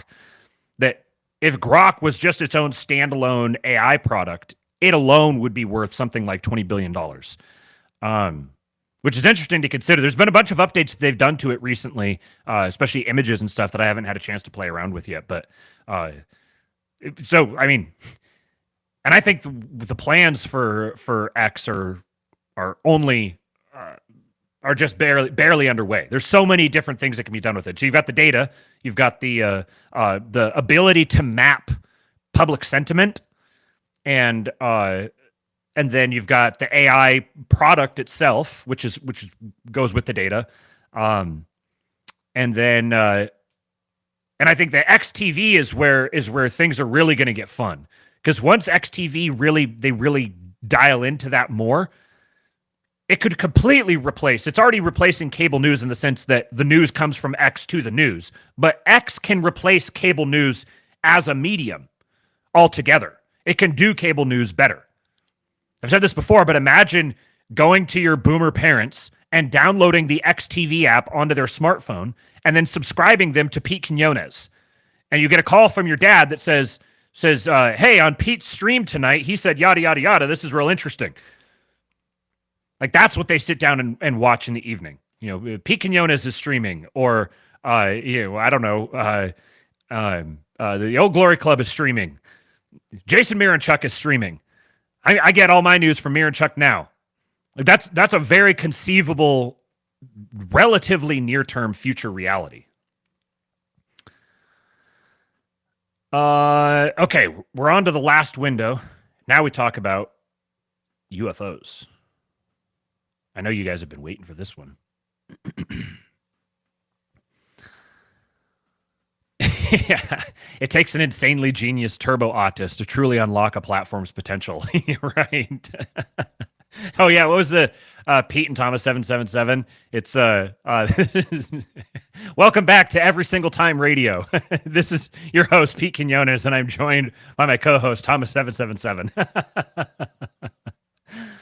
All right, so here's Marc Andreessen talking about drone technology with respect to, and this is where a lot of this, the necessity for freeing up technological innovation from being bogged down by regulations or by politics or whatever else. This is why this is really such a national security imperative, and why the people who are beginning to move to take power are those who are doing this from a national security perspective. And they're in retrospect now that they're like, the next time something like that happens, God forbid, there ought to be a nationwide drone response system that's able to put an armed response, an armed AI automated response under human control, but like within seconds. I'll give you an example. So my partner Ben has funded a pilot program in Las Vegas. The Las Vegas PD now has the ability to put an unarmed drone with a high-resolution camera on site at any 911 at the location of any 911 call, any burglary alarm, or any gunshot. In Las Vegas, they're able to put a drone on site in 90 seconds.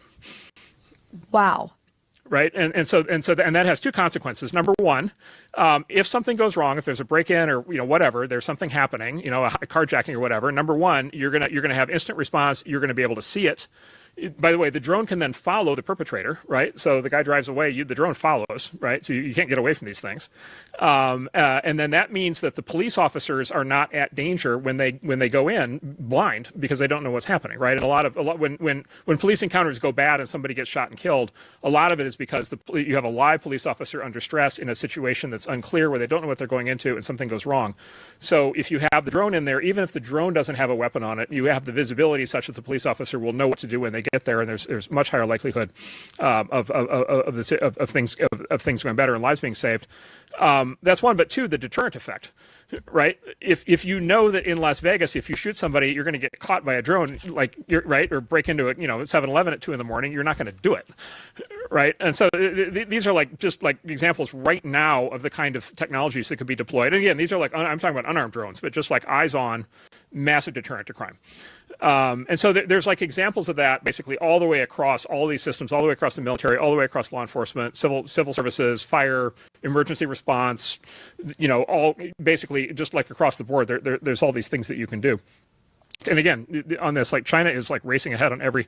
So China has a two-part strategy. One is they take everything we do and steal it. And steal it, or get access to it. And then two is they have a lot of their own smart people, right? And then they heavily support them from the government. And so they're racing ahead. They, by some measures, already have the best open source AI models. One of the things the Biden administration was trying to do was kill open source AI. In a world where the U.S. is not the leading open source AI world, then China is. Then the entire world technology infrastructure is running on Chinese AI. That seems like it'd be a bad idea. The Biden FAA, tried to successfully, in large part, try to kill the American drone industry. As a consequence, the Chinese own the global drone industry. Most drones in use by the American military today are made in China. Every single one of those is a potential weapon to be used against our soldiers. Right? Yes. My view is just sort of patently obvious that geopolitically we have to win this fight. You love tech, okay? Patently, obviously, we have to win this fight. So as good friend of the show here in the chat, Straight Buster, beating me to the punch. He says, you think a part of that American Iron Dome is going to look like those videos of the swarms of Chinese drones? This is something that I was discussing, me in the chat and Jason on the screen was discussing with him the other day.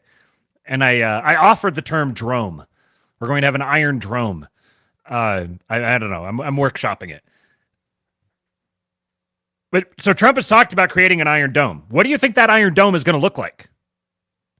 We've got Amazon and Walmart and other organizations already using drones for delivery. The utility of drones and the disposability of drones makes them incredibly useful for all sorts of different things. And you're just not going to have a world where they aren't used for those things. Like he's saying here, and this is where I think some of the China fear-mongering is a little overblown, but this is one of those where I don't think it necessarily is, because China can be a pretext for the intelligence communities. It can be a pretext for hostile banking systems, whatever. Like if you have Chinese tech that, as he said, AI is going to be one of the base layers for the functioning of the government. I'm not comfortable with the idea of Chinese infiltration at that level. We functionally do have it in a lot of ways. And again, like, China becomes a vector for not just Chinese influence, but other foreign influence as well. I think it's a pretty good, it's pretty safe to say that best practices would entail that you build the vast majority, if not all, of your own defense technology. That seems like a pretty fundamentally easy thing to have for everyone to agree on. It hasn't been the case for a while, and we've been able to get away with that because of the time of the period of history that we were in, but it's not going to be the case for much longer. So, like, the question here isn't do or do not use drone tech, or do or do not use AI. It is which drone tech or which AI or which drone tech that is, I don't need another language for this, operated by AI. Like, that's the question. And again, there's lots of great upsides to this. Like he says, petty crime, petty street crime, probably going to go down a lot. There's a lot of crime prevention things that would be good. There's also the Minority Report, which is bad. But the difference between those is not the underlying tech itself. It's the people who are responsible for building and maintaining and governing the use of that tech. And you're never going to get around that. You're never going to be able to automate the human element out of any of these systems. You can move it up a level. And this is simultaneously very, very good for humanity. It's like raising the stakes. It's very, very good. It's also potentially very, very bad. The sorts of projects and stuff that you can undertake grow more and more exponentially. Like the idea of free energy. Free energy would be great, or virtually free energy. In a lot of ways, it seems like we're pretty close to cracking some of these things related to the mass production of virtually free, if not actually free energy. But there's also lots of downsides to free energy. Because if energy is free, why manage it? Why save it?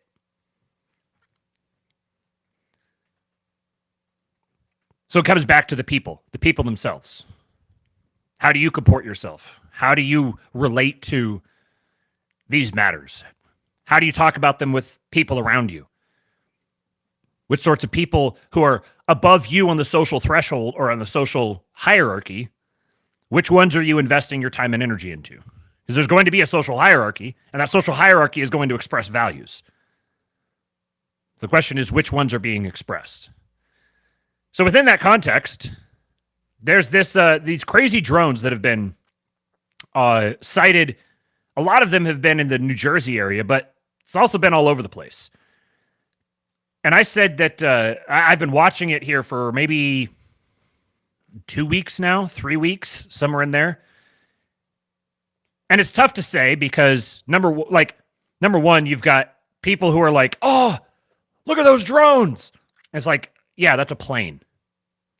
Oh, that's why it's flying in line with the airport. Yeah, right, yes. Others, it's been like, oh, look at that up there. Look at this blinking light that's moving really slowly across the sky. Yeah, that's a satellite, bro. Or in some cases, it's literally a star. I've seen all sorts of videos being posted out there. But there's been enough reports now and enough really, really strange videos that are pretty clearly real that I'm safely declaring. I feel safe in declaring that this is a real thing. You guys can rest easy. I've made the declaration. This guy, Steve Skoyak, had put together a nice, helpful thread with all of this. You can follow him at Steve, Skojec. He says, okay, I wrote a post on this yesterday, but it's time for a New Jersey drone thread with some of the evidence I've been collecting from afar. If you want to know what's going on, start here. So you look at this, and it's like, kind of looks like an airplane, but it also kind of doesn't. For weeks, UFO sightings have been increasing. The strangest, now, first of all, the way people have been using UFO is like literally the definition of it. Not aliens, they're saying unidentified flying objects. That's how colloquially within the people who are paying attention to this, I've noticed everyone has just started saying UFO, not necessarily implying the aliens baggage, but it's literally just an unidentified flying object. They also say UAP. That's like the technical government word for it. For weeks, UFO sightings have been increasing. The strangest, most persistent manifestation of this phenomenon is happening in New Jersey, where hundreds of sightings of strange, large drones disguised to look like commercial aircraft are flying around every night. They fly low and slow over residential neighborhoods and sensitive installations and even military bases. Drones that broadcast no flight information is required by law. Drones that stay in the air for hours, which typical drones cannot do. Lest you think this is just a big misunderstanding, law enforcement in New Jersey is concerned and stumped. So here's one. This is growing mystery over drone sightings in New York and New Jersey.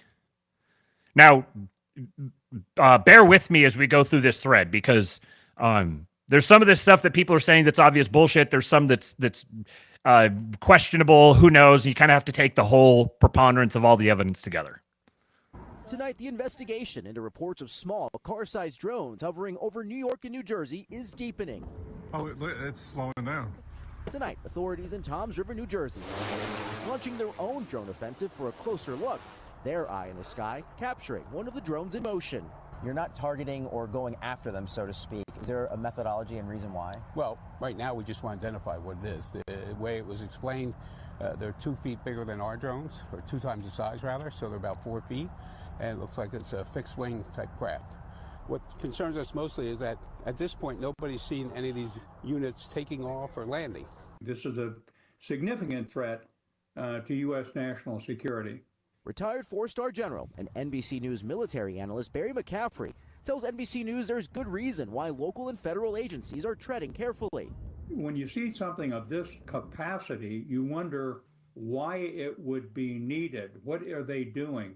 It implies a heavy payload, and a heavy payload would be either something dangerous, a bomb, but in this case, surveillance of some sort. Look what's back again. Same spot as last night. Meanwhile, more sightings of the large drones continue to proliferate social media. New Jersey resident Michael Marciano capturing these images on Saturday. Coming right above my house. The FBI not commenting on the drone activity to NBC News, but setting up a tip line for people to report any sightings. It's moving really fast now. Growing concern as the mystery in the sky continues. George Solis, NBC News, Toms River, New Jersey.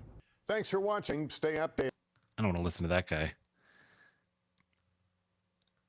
Continuing with the thread, whoever's behind this, they seem totally unconcerned about being photographed and filmed, which makes it highly unlikely that they're secret military or defense industry tech. And this one says, how are dozens of SUV-sized drones flying over New Jersey on a nightly basis, and nobody in our government knows where they're coming from or what they're doing? FBI, Congress, local officials, all baffled. And no one's even talking about it. Well, that's not true. No, not nobody's talking about it. A lot of people are talking about it. That's why they're baffled. Oh my gosh, bro, look at that. Look at that. Yo, that's the closest one we've gotten so far. Yeah, the tree's blocking it. Oh, bro, oh my gosh, look at that. They're four-way rectangular. Oh, it's got blurry. Damn it. Oh, there you go. Yeah, that's one thing. The lights are FAA compliant. So it's at least made to look like it's American. Then Here's another one.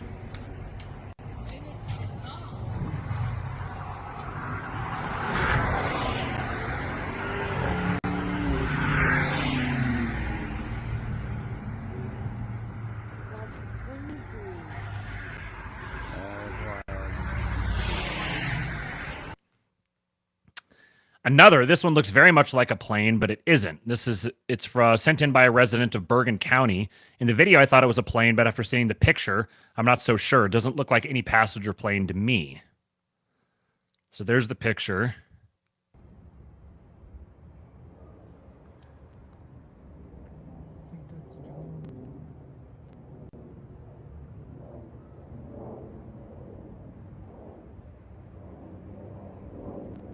An airplane.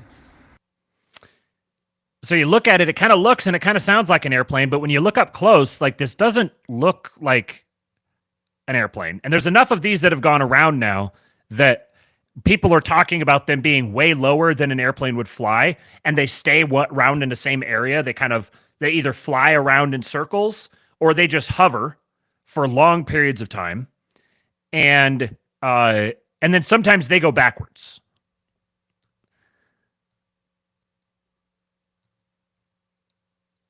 Another one here.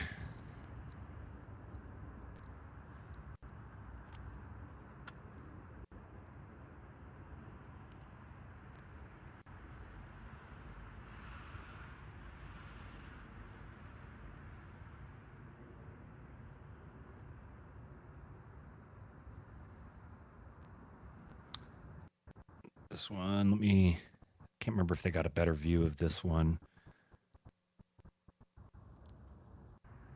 No.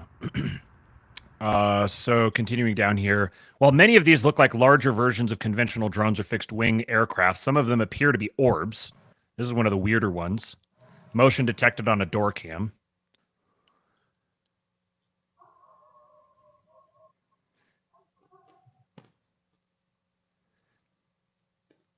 And there's people I know who are posting how like they're going out and seeing these and like saying, yeah, I'm seeing them. So this isn't just some weird, obscure thing happening on social media. There are actual people I know in real life who are going out and seeing, who live in the area, who are saying, yeah, these weird things are flying around. Holy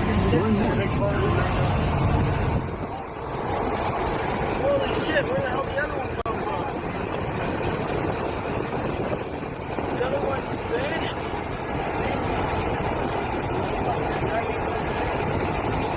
These are fucking UFOs.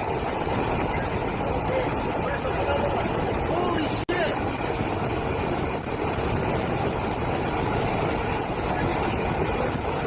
These are fucking UFOs, man!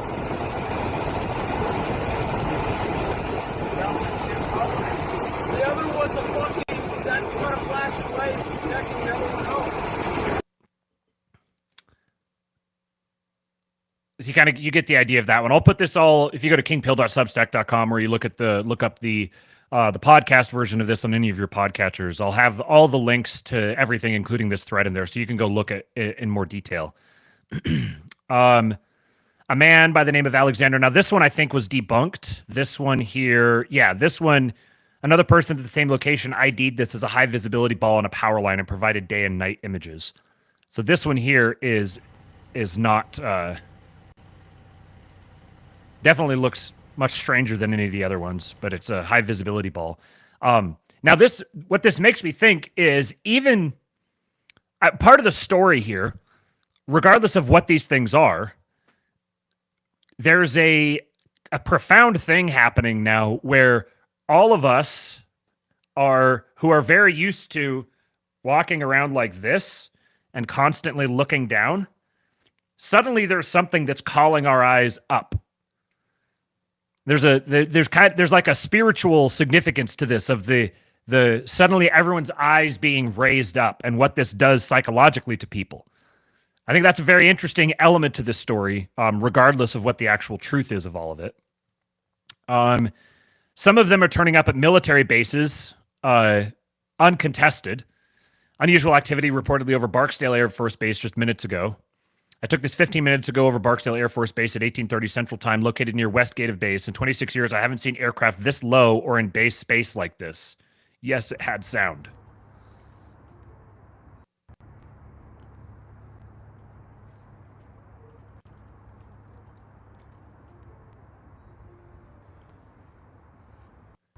So it's, I mean, I see something like that, and I think this is probably some kind of military craft or something. But there's no military people who are claiming it.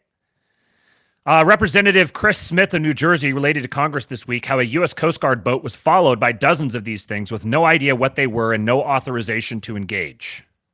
The commanding officer from the Coast Guard who said that one of their 47-foot motor lifeboats was followed by between 12 and 30 of these drones as they went through the water, followed right behind them.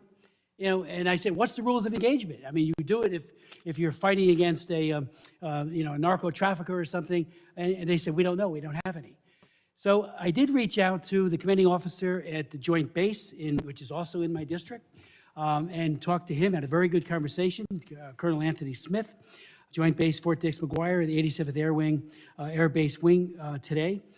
And I said, I know you have the capability, you've put out press releases, to identify and bring down drones. Why can't you deploy them at least to the ocean? Bring one of these down, find out who's doing it. They have the capability. He said, well, we don't have the authority, only within the parameters of our base. Well, there's a national interest here. Our jets fly over the ocean all the time for training, so that perimeter is larger. So I did write Secretary Lloyd Austin asking that capability that may be sitting in a closet somewhere, I know they use it all the time, but you know, bring it out. And I'm not saying you got to share it with the sheriffs. It'd be nice. Just do it yourself in the interest of the American public. So I would ask if you would echo that request. A New Jersey medevac had to issue a warning to their life flight pilots about drone activity posing a flight safety risk. The FBI is investigating, but they have no idea what they're dealing with. This is just a short clip, so I'll just leave it at that. The governor of New Jersey had a small press briefing earlier this week wherein he said those drones pose no danger to the public before admitting he knows nothing about them and that they go dark anytime a pilot approaches them. The drones in New Jersey, in Morris County, I don't know how many mayors sent a letter to you this morning asking for a clarification. What can you tell us?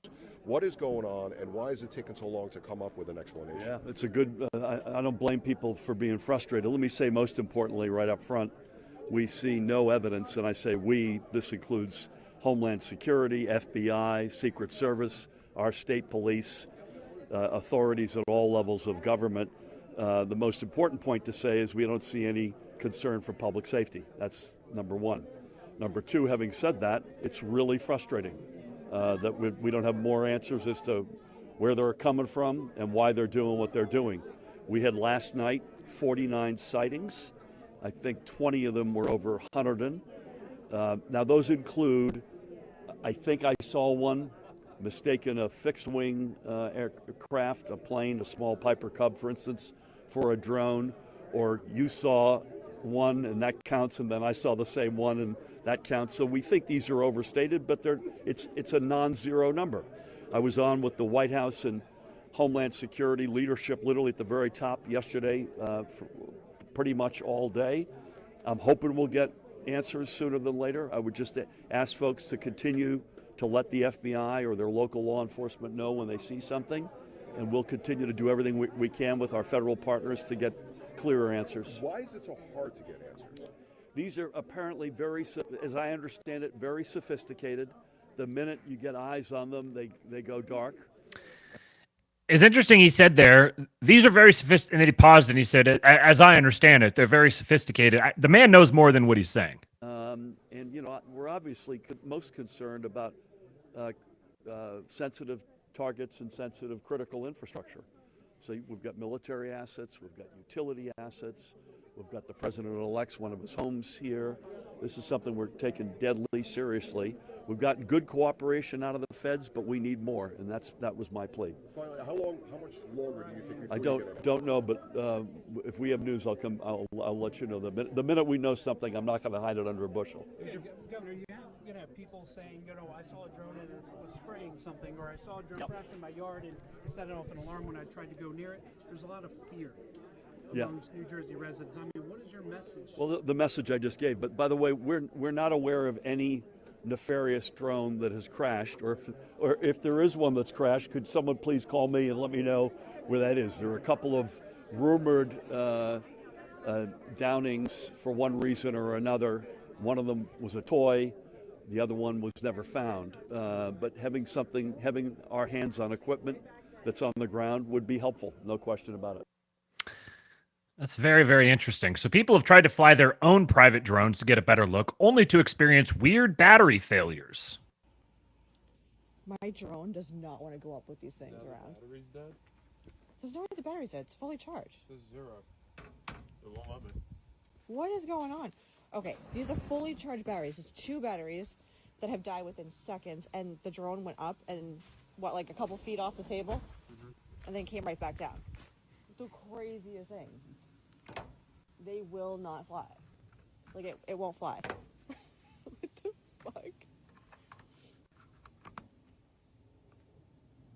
I don't believe in government conspiracies, but listen. There's mystery drones, and people's regular drones will not go up in the air and crash out. What the fuck?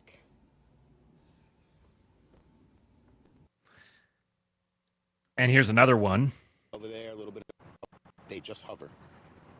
A little bit over there, a little bit over there, a little bit, but they just hover back and forth. Wharton, New Jersey resident and Terror Talk podcast host Michael B. has spent the past 2 weeks attempting to see what these peculiar-looking light-up moving dots are in the sky with a drone of his own. But so far, he hasn't had any luck. The other night, there was, right here over Picatinny, there was a drone just hanging out. I put my drone up in the air and went towards it. I had full battery life. Not 3 minutes into the flight, I lost control of the drone. Warning on my screen, lost control, and my drone started going down, dead battery. They just hover. The mayor of Belleville, New Jersey, says there was a briefing for 500 mayors in which they were told, "We have no idea what they are and are having trouble tracking or approaching them." New Jersey Assemblyman Vogt Bergen, a former Apache helicopter pilot for the military, says his DHS briefing was a total waste of time. Amateur hour. All right, so you're here today. You were just inside. You walked out. Why? I walked out because it was worthless. It was the biggest amateur hour presentation I've ever seen about anything, okay? It was ridiculous. There were no answers.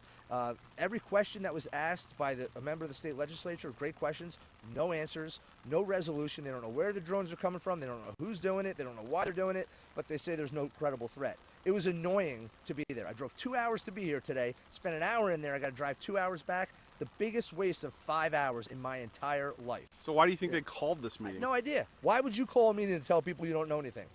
I have no idea. And then when the legislators would ask questions, there were no answers. Here's the most frustrating part. The colonel of the state police said that he had a helicopter of his flying above one of these drones, a 6-foot drone or something, I can't remember exactly what he said, and he felt unsafe for his helicopter, so he just let it go. Just let it go. Where'd it go? Who knows? Didn't want to follow it because you didn't feel safe. Is that not the most ridiculous thing you've ever heard? I mean, honestly. Do they have any idea where these drones are originating? No, they don't. They would. Maybe if they followed that sucker to when it landed, they would know. But they don't. This is a complete lack of effort, in my opinion, on trying to figure this out. This is not about ability. We have the technology, we have the people, we have the training, we have the resources, we have the money. It's just a lack of effort. I mean, why? I don't know.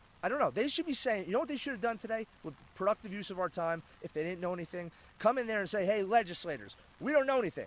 But if you get us these 10 things, do these 10 things for us, and the governor calls in this kind of action, we can figure it out. Will you help us? And then we would have helped them. But instead it was just excuse after excuse, and we know nothing.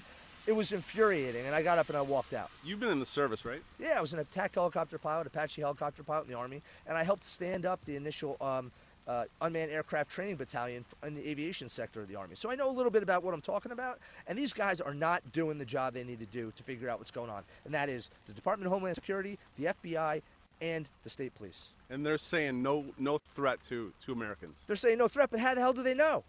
They don't know anything. They don't know what it is. They don't know where it come from. They don't know nothing. When I walked in here today, I was actually pretty calm. I was excited to be here to find out a couple things. I thought they'd be like, hey, listen, it's FedEx trying to figure out. But instead, I got the most ridiculous amateur hour briefing I've ever sat through. Wow, that's truly upsetting. Yep. Yes, that guy is Jersey as fuck.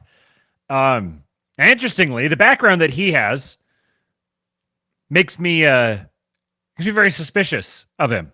Why is he the one who winds up with this interview that goes viral? The guy who stood up the unmanned aerial, helicopter pilot in the Army, winds up a New Jersey state rep. All this starts happening here. Yeah, my radar's up. I'm going to be keeping an eye on you, Brian Bergen. Congressman Jeff Van Drew of New Jersey went on Fox News and said highly placed sources told him that these are Chinese-made drones being used by Iran, which is launching them from a mothership off the East Coast. Now, this is where this gets very interesting, because this to me, Congressman Jeff Van Drew of New Jersey goes on Fox News and says Chinese-made drones being used by Iran. This to me sounds like neocon bait. And here you have the Pentagon coming out and saying, no, that is not the case. And I think it's pretty clear that the Pentagon is not in lockstep with the administration. There's been a lot of obstructing and soft stonewalling of the administration from the Pentagon. And there's lots of other indicators that there are deep sources within the Pentagon who are very concerned about the current state of things, which is part of why you wind up getting a lot of tech guys coming out and saying this is like electing Trump as a matter of national security. So the Pentagon is saying, no, we're not turning this into a go after Iran party, which I think there's something interesting about that. Sabrina, can you tell me what the Pentagon is doing to address this issue of drone sightings over New Jersey? It's near sensitive installations. The FBI is involved. What is the Pentagon doing? Sure.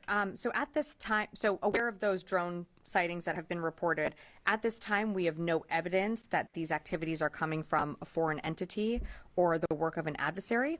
We're going to continue to monitor what is happening, but at no point were our installations threatened when this activity was occurring. Can you rule out that these are American drones or U.S. military drones? These are not U.S. military drones. Again, this is being investigated by local law enforcement. What our initial assessment here is that these are not drones or activities coming from a foreign entity or adversary. Representative Jeff Van Drew, who is a Republican from New Jersey, was just on the air saying that Iran launched a mothership probably about a month ago that contains these drones, and that mothership is off the coast of the east coast of the United States. Is there any truth to that? There is not any truth to that. There is no Iranian ship off the coast of the United States, and there's no so-called mothership launching drones towards the United States. It's very interesting. In fact, the Pentagon said that these are not U.S. military drones. So the official position of the Pentagon right now is these are not U.S. military drones, and they are not the drones of any known foreign entity or adversary, which doesn't leave many options. So what we're being told is we don't know what they are. They are not dangerous. They are not U.S. military drones. And they are not the drones of any known foreign entity or adversary. So it's possible that all of these things are true. It's also possible that none of them are true. It's also possible some of them are true. Really, as far as I can tell, all of these options are open. I have my speculation. I think that they are American drones. I think that they are not an official military project, and the administration very well may have no idea what they are. I really, really doubt that they're foreign. I think that's it. I'm not going to rule it out, but I just doubt that they're foreign. Look how quickly a private drone is taken down when it attempts to fly over Area 51. This is funny. Just not super related to me, I don't think, but it is funny to see how quickly it goes down.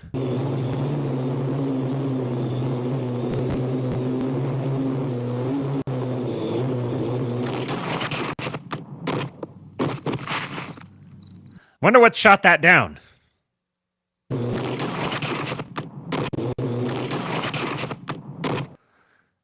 Wonder what sort of was that a some type of ballistic thing, or was it some sort of direct energy beam? So that is okay. That's the gist of that whole thread. That compiled a lot of the videos that a lot of the ones I put together were ones that he included there. Here's another interesting story. This is in Oregon. Pilots have reported witnessing mysterious lights in the skies over Oregon, describing these lights as moving at extreme speeds. Red in color, moving at extreme speeds. I don't even know how to describe how fast he's moving. You are cleared to maneuver as necessary, left and right, to avoid the UFO out there. This is Joe communicating with air traffic control while he was piloting that live flight call to the North Bend, Coos Bay area. And the UFO in question, if you look closely on your screen, that little red dot that floats in and out of the video. That was the one that was at our altitude that would come up to us and sit for about 3 to 5 seconds, and then it would go back out over the ocean over the horizon. He and his crew witnessed this mysterious object continue this odd behavior for more than 20 miles away for about 20 minutes total. This came after a United Airlines flight reported seeing similar mysterious objects zipping through the sky, ranging between 30,000 and 50,000 feet in altitude. We're seeing 3 or 4 targets. They're all altitudes, up and down. It's pretty crazy. One researcher suggests it's a light bouncing off a Starlink satellite over the Pacific Ocean, catching the eye of pilots, something that's reportedly happened before. But Joe says this ain't that. I don't think Starlink, like I said, satellites don't typically change directions.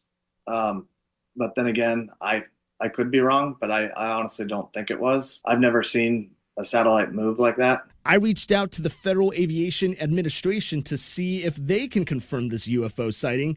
They kept it short and sweet, saying a pilot saw unidentified lights. The good news is it's not believed Joe or his crew were in any danger as they continue to fly down to Coos Bay and back up to their station in Aurora. But so they reach out to the FAA and they say, "Hey, this pilot saw this weird thing. Can you identify that or shed any light on it for us?" And the FAA replied, "A pilot saw a weird thing." The mysterious object popped up on his traffic collision avoidance system. He says that's not something that a light reflection can do. TCAS works off a transponder code. So for something to register, it was registering like an aircraft. So the weird thing is we were seeing it as an aircraft inside the aircraft, but ATC wasn't showing it on their radar. Whatever it was, Joe and many others hope they can get clear answers. Reporting in Eugene, I'm Aaron. So a couple of posts that people have put out here. This person said this was part of there was a rumor that one had crashed and the road was blocked off and TV cameras were swarming, and then, kind of the story kind of went nowhere. This guy says, "I can tell you right now, they're military drones, our military. I have a commercial drone license, and they know when my drone is up after it reaches 50 feet. They can then assign a unique signature to it and track it on radar like a heat-seeking missile, for example, until it goes below 50 feet again. I talked to a friend in the military who also works with drones. He said 100% these are our drones, and they would only be used in such excess for a serious reason, and gave examples like tracking nuclear fallout from a dirty bomb that went off, tracking biological weapons, tracking WMDs, or search for them from a credible threat." Random person on the internet says, talk to a military friend who said things. But I've seen a number of people, this has been one of the common theories that a lot of people have talked about, is that if we assume this is American military, and like official, formal American military, that one of the things they might be doing is tracking, looking for some type of a threat or some type of a thing like this. That would be one speculative answer. Here's another one. This matches the videos I've seen and certainly helps explain the government's odd response. So this guy says, I think it's a Pterodynamics XP4 transwing drone. Note the stubby nose, straight side wings, and long tail with dual forking fins visible in the first Twitter, XVid, and OP's post at 19 seconds. So this definitely does look quite a bit like a lot of those videos. Person goes on to say, The Pterodynamics XP4 is being developed for the U.S. Navy as a recon and logistics drone capable of picking up and dropping off packages between land and a moving ship, including in high seas and high winds. As the name suggests, it's a trans-wing design which transitions between quadcopter and fixed-wing modes for both long-range flights and VTOL capabilities, so it can hover pretty much at will. Officially, it has a 1-hour flight time at max payload, but could have been upgraded. It's about 13 feet wide by 6 feet long, about the dimensions of a compact SUV consistent with witness statements. And its flight path leads directly from the coast up to northern New Jersey. And wouldn't you know it, right where it's most commonly seen, we find Joint Base McGuire-Dix Lakehurst, home of the Naval Air Warfare Center Aircraft Division, NOCAD, whose whole job is to research, test, and support aircraft for Navy combat operations. This also explains why it's appearing every night and how it's sticking around so long. It literally has a home base to swap batteries at all night long. And why they're not talking about them. It's their drones and they don't want to advertise. TLDR, at least some of the Jersey drones are most likely experimental VTOL drones being tested out by the Navy, likely running nighttime training missions between NOCAD Lakehurst and a Navy ship offshore.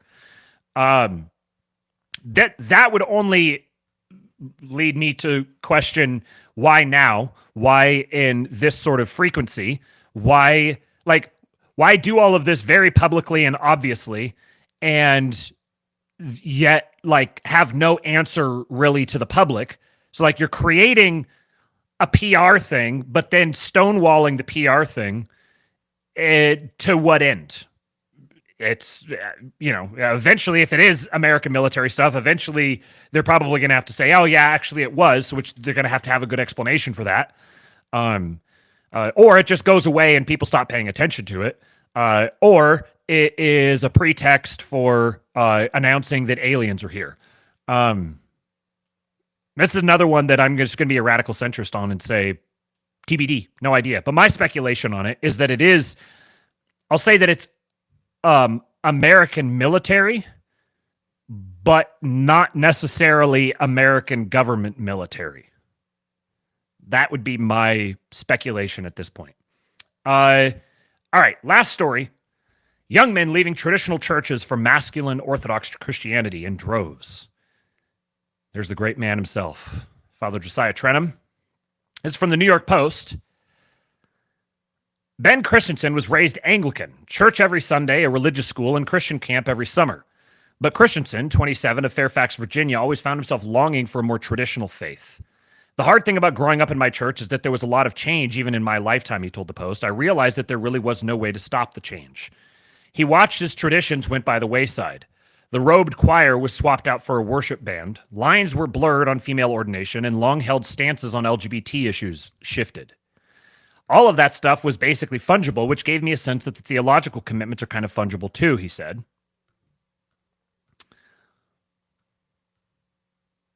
Yeah, here you go. Here's all the drone stories. Drone crashes into New Jersey homeowner's backyard. So Christensen began exploring other denominations in college and landed on perhaps the most traditional of all, Orthodox Christianity. In 2022, at the age of 25, he converted. It seems to me like the mainline denominations are hemorrhaging people, he said. If you're still are serious about being a Christian now, that there isn't really as much social status tied up in it, and you want something that has some heft to it, there's more of an awareness of orthodoxy than there used to be. New York Post is posting pictures of prayer corners. Christensen, who works as a fundraiser for nonprofits, attends St. Mary's Orthodox Church in Falls Church, Virginia. Conversion means that he now must frequently attend confession, recite prescribed prayers, and endure extreme fasting, sometimes over 40-day stretches. Weekly services are also highly ritualized and regimented and can last up to 2 hours. Up to 2 hours? 2 hours is like standard. But he says he takes great comfort in the 2,000-year history of each tradition. There's a sense of structure, of continuity. It's the exact same. It hasn't changed. It's not going to change. I think there are a lot of Protestants who want a more traditional, grounded historical faith, and I think for young people especially it makes sense, because so much else in our life is changing all the time. Christensen's story isn't just anecdotal. As more and more Protestant churches unfurl pride flags and Black Lives Matter banners in front of their gates, young men are trending toward more traditional forms of worship. A survey of Orthodox churches around the country found that parishes saw a 78% increase in converts in 2022, compared with pre-pandemic levels in 2019. And while historically men and women converted in equal numbers, vastly more men have joined the church since 2020. Father Josiah Trenum has led St. Andrew's Orthodox Church in Riverside, California for nearly 3 decades, and he's noticed a swift jump in interest. Quote, "The last 4 to 5 years have been a massive uptick. It's showing no sign of tapering off. If anything, it's increasing still. It's happening massively in untold numbers all over the country." Trenum's church has 1,000 active participants, and although recent converts in his congregation have been split roughly evenly between men and women, he agrees that most Orthodox churches around the country are gaining far more men. The feminization of non-Orthodox forms of Christianity in America has been in high gear for decades, Trenum explained. He points to the fact that the vast majority of attendees at most Christian churches are female, and many services are accordingly dominated by emotional songs, swaying, uplifted hands, and eyes closed in ecstasy. Men are much less comfortable in those settings, and they have voted with their feet, which is why they're minorities in these forms of worship, he said. Our worship forms are very traditional and very masculine. This is Orthodox Easter at All Saints Ukrainian Orthodox Church in the East Village in New York in April this year.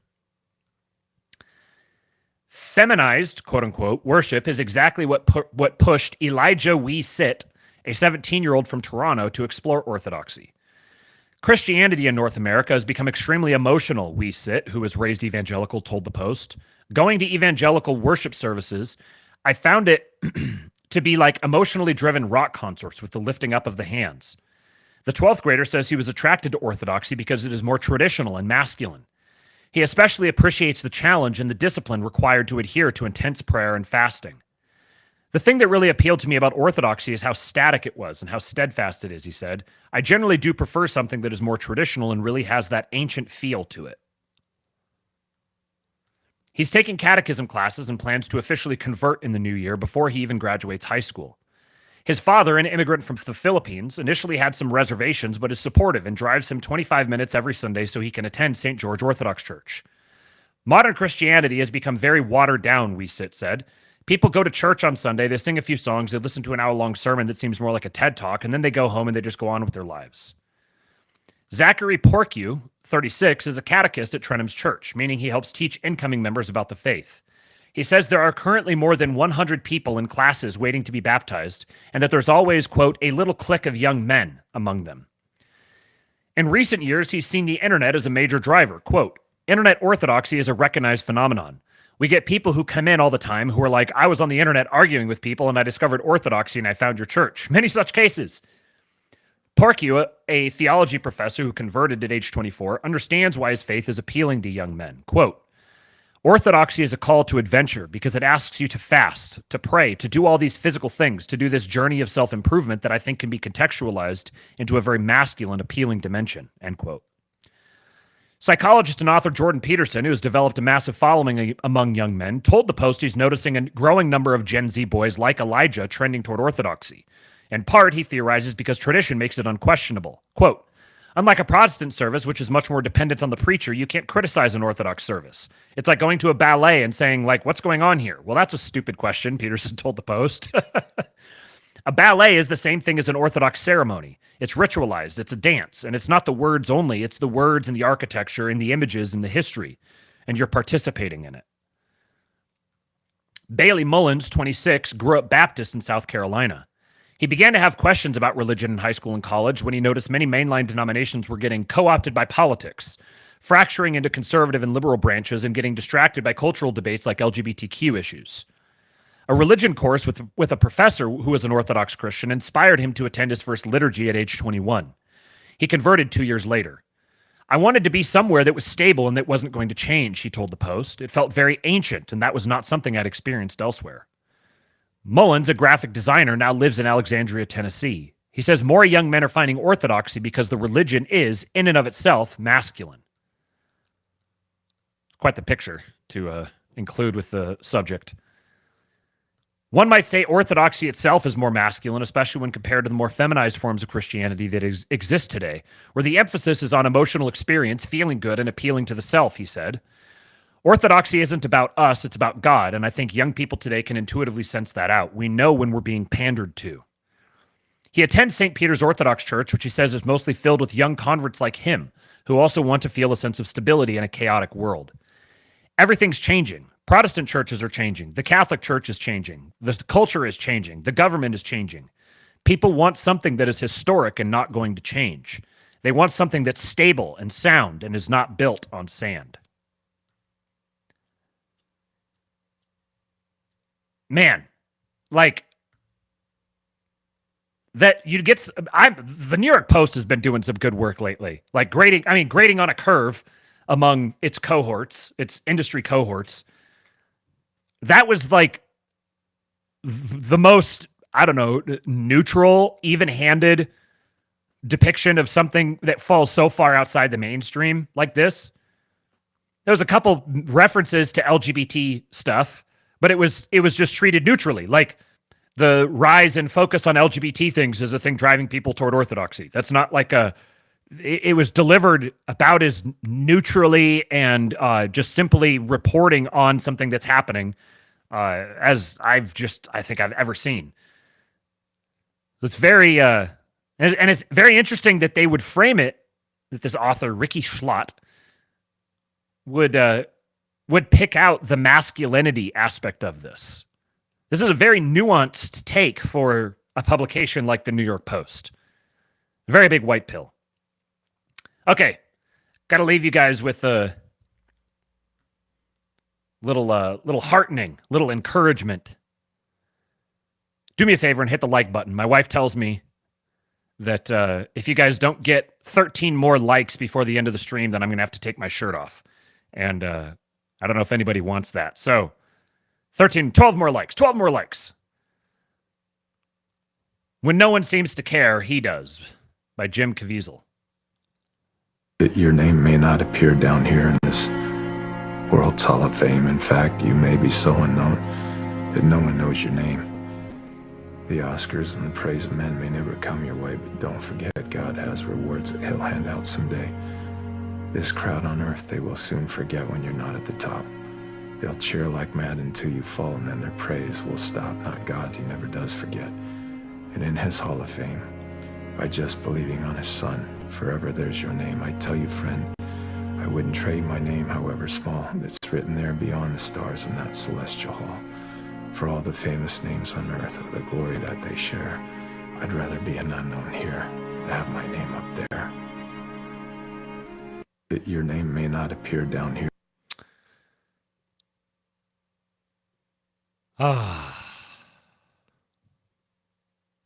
Thank you guys. Appreciate you showing up for this episode of the Astrolabe. Join the Kingpill Discord, kingpill.com. We're going to be having a schizo stream here in a couple hours. Join us for that. We're going to talk about more schizo stuff. And I will be back on Monday with another episode of the Astrolabe. I'm ready now. I'm ready to give you guys Hulk, but we're not at 100. So I guess the only thing left to do is to take my shirt off. Man sweater time. I'm made of hair. My wife's reminding me I need to take my shirt off. Ugh. All of the hair that was hidden under there.